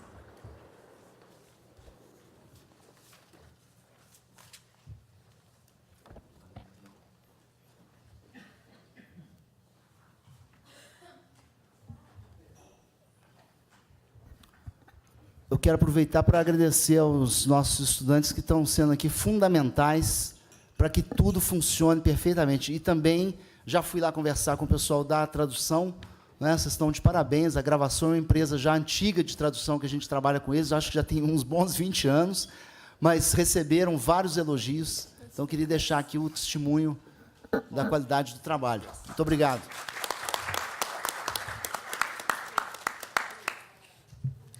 Well, thank you, everyone. Okay, I'm going to be taking questions in a moment. As an art historian, I had been much more used to working alone. And of course, we come into contact with our colleagues regularly, but I'd never been involved in such a team of people and such an enormous collaboration. And Chris, I think, put it very well, that this question of communication between art and science is extremely crucial in the case of building a formidable technical art history. And of course, there are points to which we can't reach. There are moments where I see the graphs and I'm just, I don't know what it means. But it's about translation, and we have multiple forms of translation in our project, working across 3 countries, across 3 languages, and really we rely so much on you all to translate the discipline of the science, the conservation science, and the conservatism. And I think we have really benefited so much from this way of working together. I really thought that all of the papers touched on points that show how broad an endeavor this is. So, the fact that we're looking at ways of showing and exploring this with the public through exhibitions, working together. We have to also thank very much the translators for the conference, who have been just incredible and amazing. And out of laziness, even though I understand Portuguese, I've been listening to you. I think we should give them a round of applause. So with this, I would like to open up. I love to see the carvão bolinho, and it made me think of the particle under the fingernail. You know, that in this tiny microscopic sample that you've taken is unleashed a whole universe of paints. So, can I ask if there are any questions? Isabel, primero. Microphone? Over there too. Ah, okay. Me or you? You can be next. Okay, 1, 2, 3. Okay. I would like to ask, I had written in Spanish, so I'm going to translate. After having participated in this transnational collaboration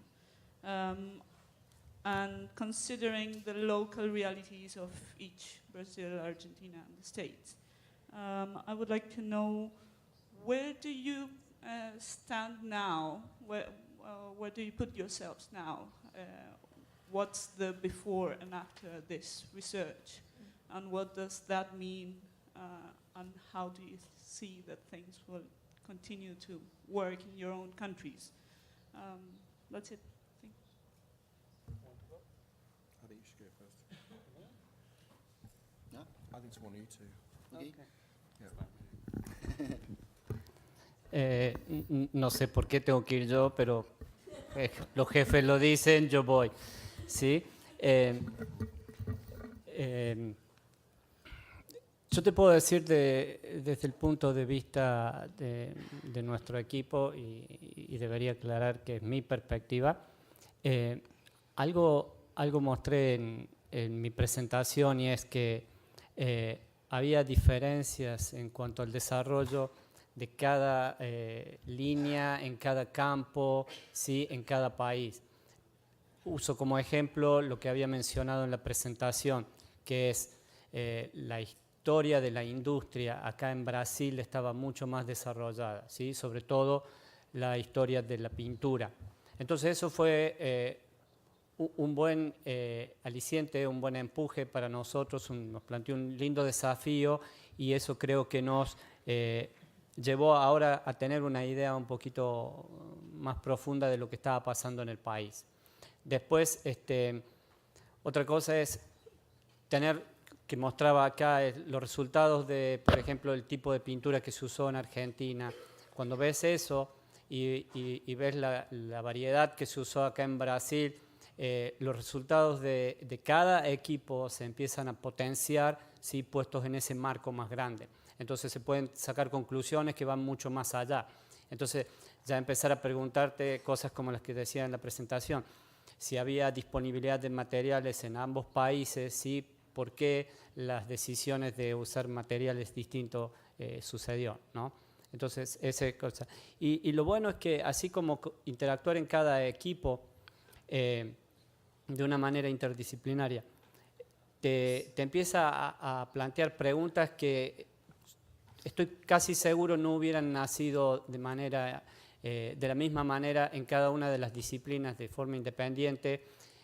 A través de las múltiples reuniones que tuvimos, ¿sí? Luis estuvo ejemplificando eso con algunas fotos al final, empezaron a surgir otras preguntas que ya iban más allá de cada grupo en particular, ¿sí? Entonces yo creo que la buena coordinación, ¿sí? Y acá nuevamente agradecer a Getty, la buena coordinación, la interacción del grupo permitió que se plantearan preguntas y que los resultados se pudieran extrapolar mucho más allá de lo que hubiéramos llegado. Y eso ha abierto grandes desafíos al futuro. ¿Puedo agregar algo a mi pregunta? ¿Está bien? Aparte del estudio mismo, ¿cómo se sintieron ustedes? ¿El nivel de los profesionales, los equipamientos que ustedes tenían, era muy distinto a lo que tienen en Argentina, a lo que tenían para estudiar estas obras en el Getty? Como técnicamente se sentían... Sí, obviamente ese es uno de los puntos críticos. Ciencia de la conservación, por usar uno de los muchos términos con lo que queremos definir una una actividad que es un poquito particular, ¿sí?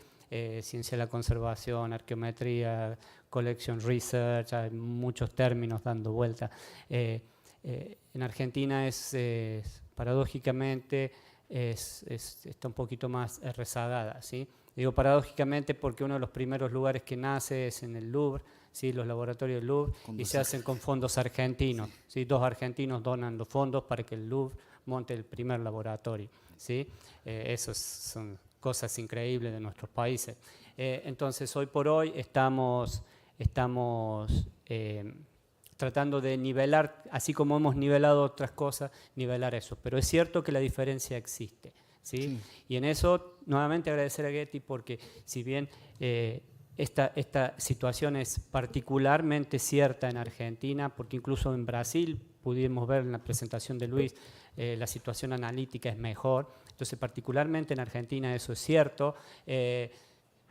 Generosamente se nos permite interactuar con otros lugares. Estamos actuando con el Instituto Nacional de Física Nuclear ahora. Estamos desarrollando alguna tecnología. Una es la que mencioné, un escáner de fluorescencia de rayos X, que en estas obras, donde tomar muestras es muy difícil, ¿sí? Por el tipo de superficie con la que lidiamos, contar con un escáner nos permitiría de manera no invasiva, por ejemplo, tener un corpus de datos mucho mayor, ¿sí? Entonces, eso, recibimos fondos de Getty, parte de los fondos se permitió que los usara para comprar un equipo de fluorescencia de rayos X portátil, y yo les dije que había sido para un desafío lindo para Argentina porque habíamos montado un GC Massa, ¿sí? La verdad es que conseguimos fondos de la universidad que compró el equipo, pero tener el equipo no implica que vos lo podés empezar a usar inmediatamente. Necesitan gases especiales y muchos otros accesorios que cuestan mucho dinero.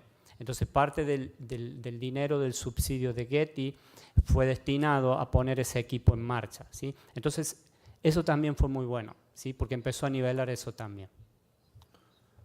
Bom, no nosso caso, com relação à primeira pergunta, sim, obviamente as diferenças existem, mas elas foram utilizadas da forma mais proativa possível, ou seja, existem exemplos mesmo de profissionais com conhecimentos específicos, né? Eu não posso deixar aqui de citar, por exemplo, o Michael Schilling, do Instituto Goethe de Conservação, que é um dos profissionais mais respeitados no mundo na área de cromatografia, né? Mas já é conhecido meu desde os anos 90, a gente trabalhou junto.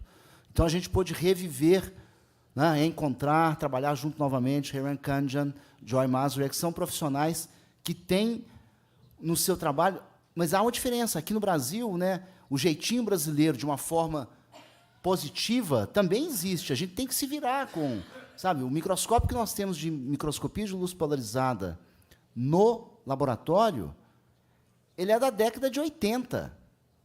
E a gente se vira com ele agora, nós estamos com um microscópio melhor no centro de microscopia. Mas a gente se vira. E nós temos a satisfação de sermos guardiões desta microscopia de luz polarizada. Você pode... Tem laboratórios na Europa, eu não vou citar o nome, mas que se gabam de ter o último de equipamento não invasivo, mas não sabe... Observa, não tem um microscópio estereoscópico para olhar uma obra com mais detalhes. Então, quer dizer, deu para a gente se situar. Sabe? Deu para a nossa autoestima também ser valorizada pelo tipo de ajuste que a gente, né, do jeitinho mesmo, do gingado nosso mesmo, sabe? De se adaptar à situação. Como agora, nós estamos vivendo uma situação difícil. As universidades estão sem recursos, né? Mas estão nossos alunos aí. E a gente vai continuando. Então, há diferença, sim, mas elas são a nível até de se espelhar mesmo, né? Determinados profissionais, o conhecimento que o Alan Phoenix tem, por exemplo. É muito difícil, não temos ninguém aqui no Brasil que tenha esse conhecimento, né? Como o Tom, como o pessoal do Getty Research Institute, que, sabe, é só pesquisa na área de arquivos, né? Então, quer dizer, a divisão do trabalho, ela é diferenciada.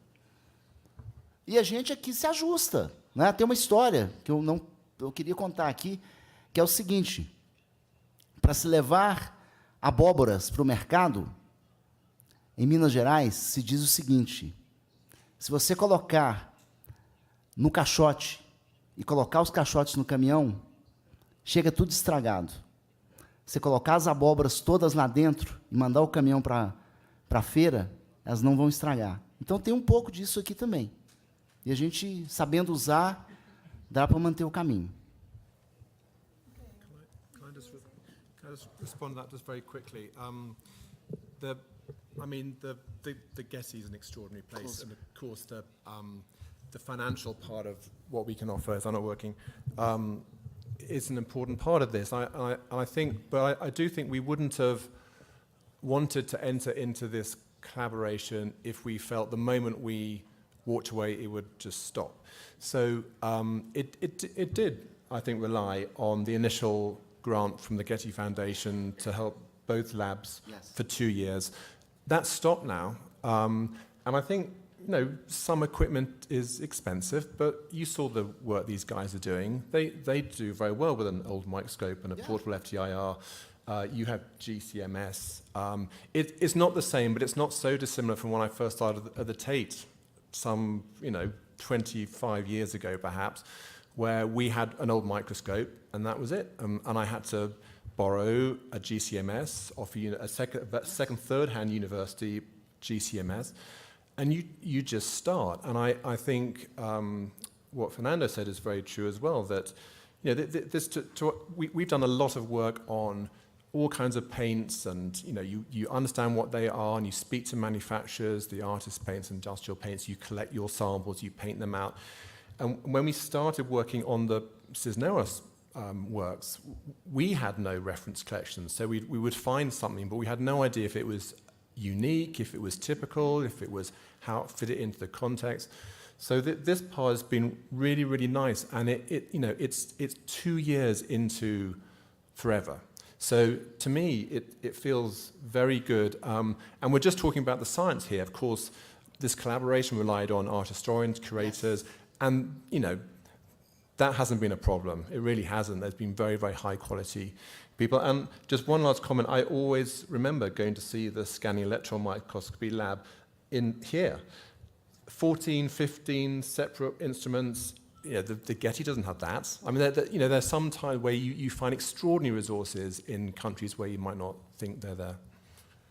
Mas se eu puder adicionar, eu acho que o maior legado mesmo, nós temos 2 estudantes de doutorado, que são professores do programa, nós já temos um mestrado defendido, que está como professor substituto, nós temos químicos, um químico que acabou de defender o mestrado agora há pouco tempo, já está interessando pelo doutorado, nós temos estudantes de graduação que são bolsistas de iniciação científica, então, este é o legado.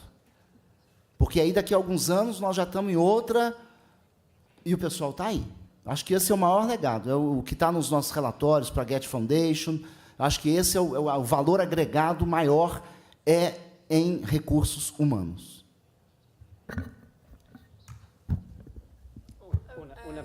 Una pequeña, aportando a lo que dice Luis, que es muy importante, el tema de la formación. Nosotros también tenemos máster, tesis y doctorados que empiezan. Y lo que es muy interesante, en el caso del doctorado, es en este tema, ¿sí? Es concretamente en este tema. Nunca mejor usada la palabra, concretamente en este tema.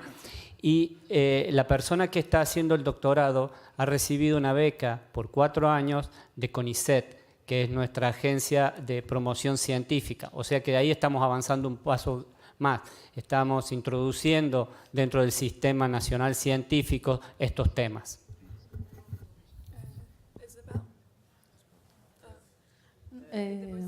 Hola, buenas tardes. Meu nome é... Lo mío es un comentario muy corto y muy puntual, y era para Chris. Hay una persona que hizo estudios acerca del acercamiento a determinadas ideas científicas que circularon en la época, me refiero a los años 40 en la Argentina, particularmente de geometría no euclidiana y de topografía, Y la autora es Gabriela Siracusano, una colega nuestra, historiadora del arte.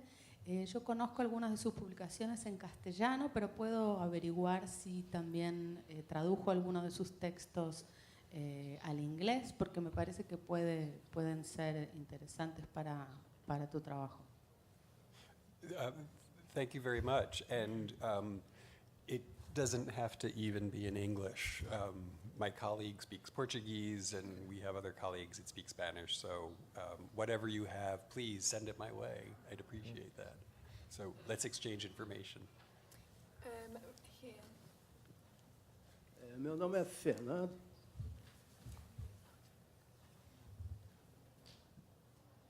Vou falar. Yes, sorry. Está funcionando. Oi, Está funcionando. meu nome é Fernando, eu sou aluno de conservação aqui da UFMG.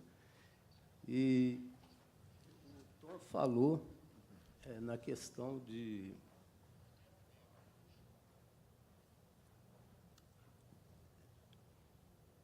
a interferência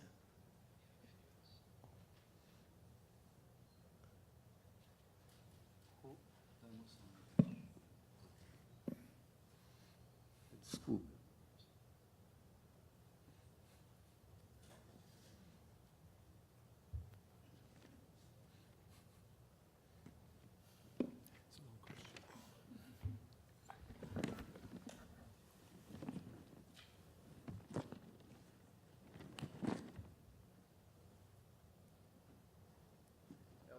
Eu vou ficar te devendo a pergunta aí, porque eu não estou.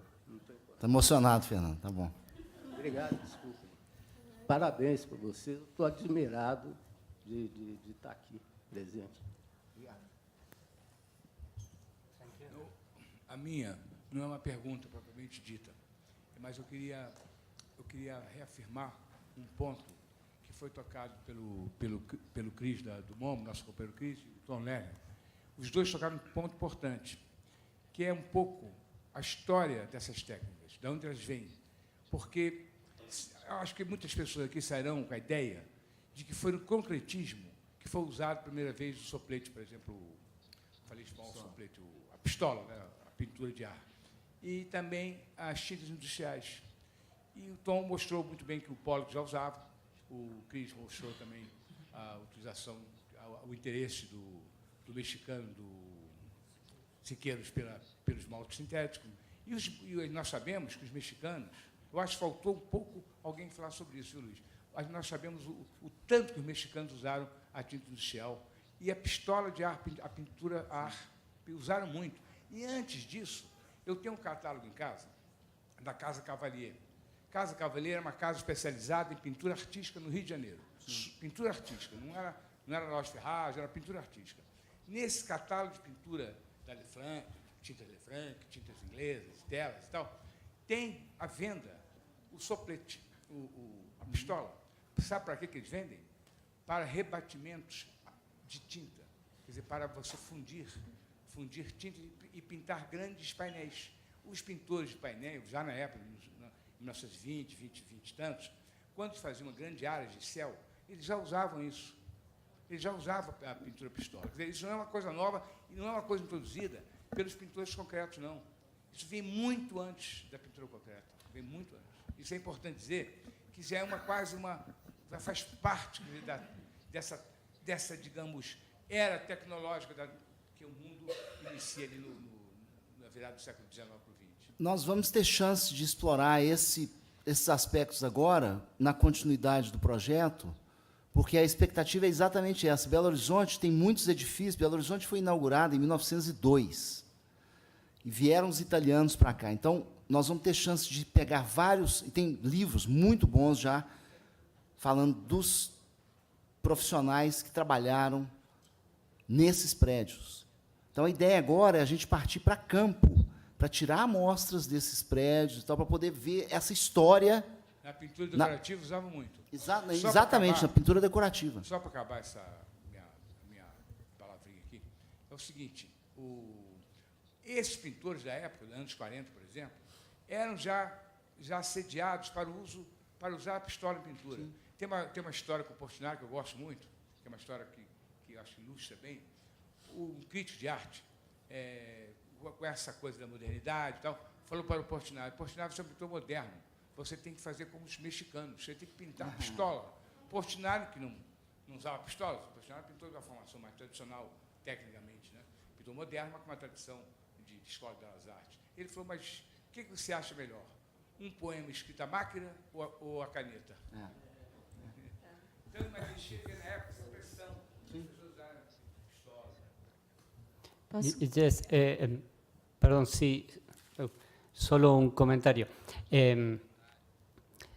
Sí es cierto, ¿no? Siqueiros antes descubre lo que él llama la brocha mecánica, ¿no? Así se refiere él a la pistola. Pero también es cierto, y lo menciono porque se habló mucho del Renacimiento, de la témpera y todo eso, que Siqueiros al mismo tiempo que está jugando con piroxilina, que descubre la brocha mecánica, queda fascinado por el libro de Cennino Cennini y por los frescos, ¿sí? Él va y ve los frescos y queda fascinado. Es más, él escribe diciendo, ¿cómo puede ser que no haya una traducción al español de este libro? ¿Sí? O sea que al mismo tiempo que juega con eso, está descubriendo las viejas técnicas, ¿no? Let me just one comment about your remark about the Mexicans.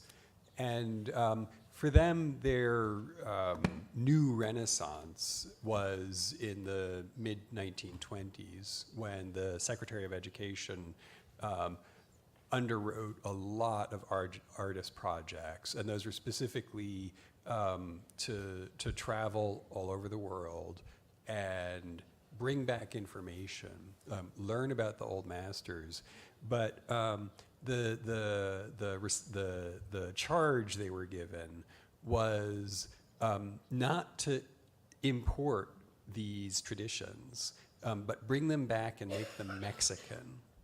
And so there was it was really a rich opportunity for people like Siqueiros to travel to Russia and come back, or and be in Italy and travel throughout Europe, and come back and absorb everything he experienced while traveling and filter it through a Mexican lens. And in all the technical examinations I did in terms of materials and technique, he was never using something kind of following in Cennini.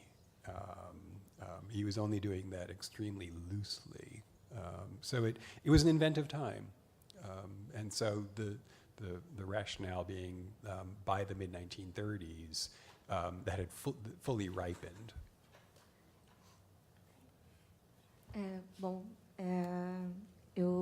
Cris, eu gostei demais de quando você falou do DNA, e a sensação que eu tenho de todas as apresentações é que nós estamos pesquisando, e principalmente o cientista da conservação é como se fizesse o DNA das pinturas.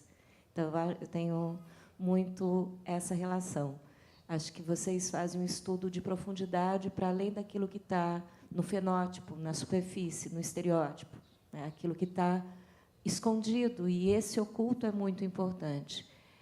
Particularmente, eu não gosto muito de ouvir a palavra renascimento aqui, porque eu concordo com o Júlio Calogan, eu acho que os estilos eles são datados e eles têm uma série de relações. O que eu vejo, sim, é que os artistas, e há muitos artistas aqui, os artistas não é porque eles têm um novo, eles abandonam o conhecimento, que é a formação desses artistas, de todas as formas de conhecimento, do afresco à têmpera, da base de nanquim, do desenho a nanquim ao desenho com carvão, e todas as experimentações que a gente viu, que acho que é mais a ideia do que a gente está falando esses dias. Agora, falando nisso e retomando a questão que foi colocada sobre trabalhos futuros, uma coisa que a Ana Beluso, o Tadeu Chiarelli, que falaram aqui, que a gente conversou, é principalmente porque nós temos uma série de obras brasileiras desse período em museus internacionais, principalmente pelos colecionadores, e hoje a coleção Phelps de Cisneros está no MoMA, mas também Corey está no Houston Museum. É muito importante que a gente não perca esse contato, porque as contribuições das nossas pesquisas, associadas às contribuições do que se pesquisar nos laboratórios científicos dessas instituições, elas só conseguem trabalhar de uma maneira sinergética, potencializada, se houver essa comunicação. Então, eu fico muito feliz com a sua presença, Chris. E, assim, o Chris ele se prontificou a estar aqui com os custos próprios da instituição, né? Foi uma coisa muito importante a sua disposição de estar aqui junto com a gente, mas, nesse momento, principalmente por causa dessas coleções internacionais em outros espaços, e porque os museus brasileiros nem sempre têm um espaço de análise científica da obra de arte, eles têm um espaço de restauração. E, às vezes, uma análise, um processo de análise científica para suportar a restauração, mas não enquanto ciência, isso é muito importante. E colocando o que o Fernando falou, na América Latina, a gente tem que abrir um espaço significativo nas agências científicas para que a gente possa ter recursos e bolsas. Hoje, esse evento acontece por causa da associação com a BCA e por causa das jornadas da BCA. Uma das coisas que as agências de fomento elas nos perguntam é área de conhecimento. E a gente não tem. Aqui no Brasil, a gente não tem. Ciência da conservação não existe nas agências de fomento como área de conhecimento. Ou a gente vai para a história da arte, ou a gente vai para a museologia. Ou, quando a gente trabalha com arquitetura, com a arquitetura. Então, é muito importante esse suporte científico de eventos e de publicações para que a gente possa existir. E vocês todos são cientistas do DNA das pinturas. Eu achei essa ideia fantástica. It's an amazing idea. Thank you. Any other questions?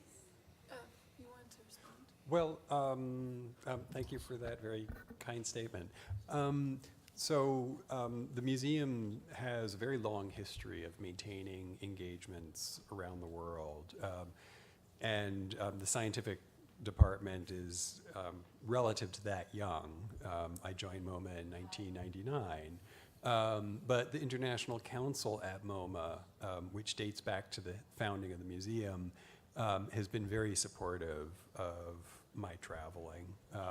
And while the museum doesn't necessarily have a formal program to, say, provide technical support to conservators in far-flung parts of the world, if there's an object they are treating that is related to something in our collection, we try to make time to provide technical support. So,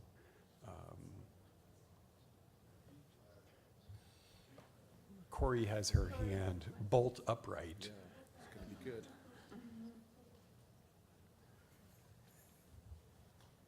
I'm just going to add to that we're kind of the same thing, right? We try to be cooperative with neighbors, no matter how far those neighbors are, and whether that's providing advice. I have analyzed samples for other people. And one thing to keep in mind also is that while we, being a museum as well and not having a lot of money, can't very often fund a position, we are very much open to the taking of an intern or visiting people who can come and stay on their own nickel. So explore those options as well, right? That might be something that you might be able to get funding for within your own institution or from outside funders.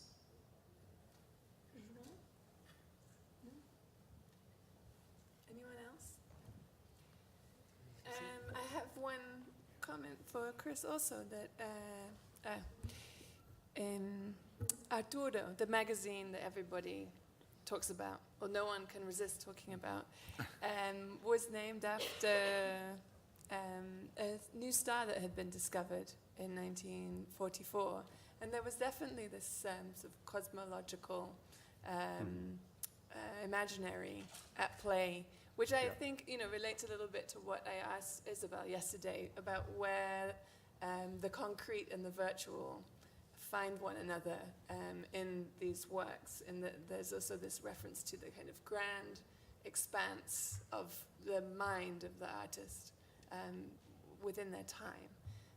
And there's also the work of Lynn Gamwell. Have you come across this? She has published a huge book, or several books, Art and Mathematics, A Cultural History, and explored how the artists were engaged in, like Max Bill and his circle were engaged in group theory. So there are other layers of your inquiry. One of the things that struck me about your presentation was that, when we talk about technical art history, maybe we don't want to try and define it, but we want to talk about also the history of ideas, the connections with science and mathematics that the artists were engaged in. So yes, we're talking about conservation science, about chemistry, but also that's, there are lots of facets to this technical art history, which really, requires institutional support. It's not a research that can always be done, without people, equipment, and very robust teams, which we're very lucky all to have. Is there any other comment? Or with that, I think we'll close then. Great.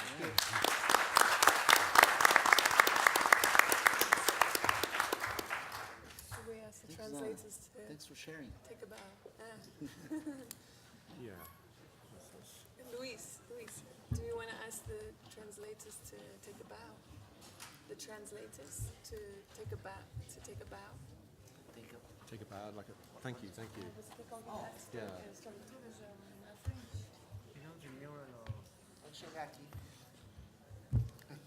We would like to invite the translators to come and take a bow. Take a bow. Yeah.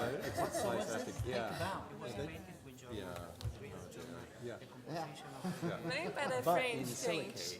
Right? They don't like it.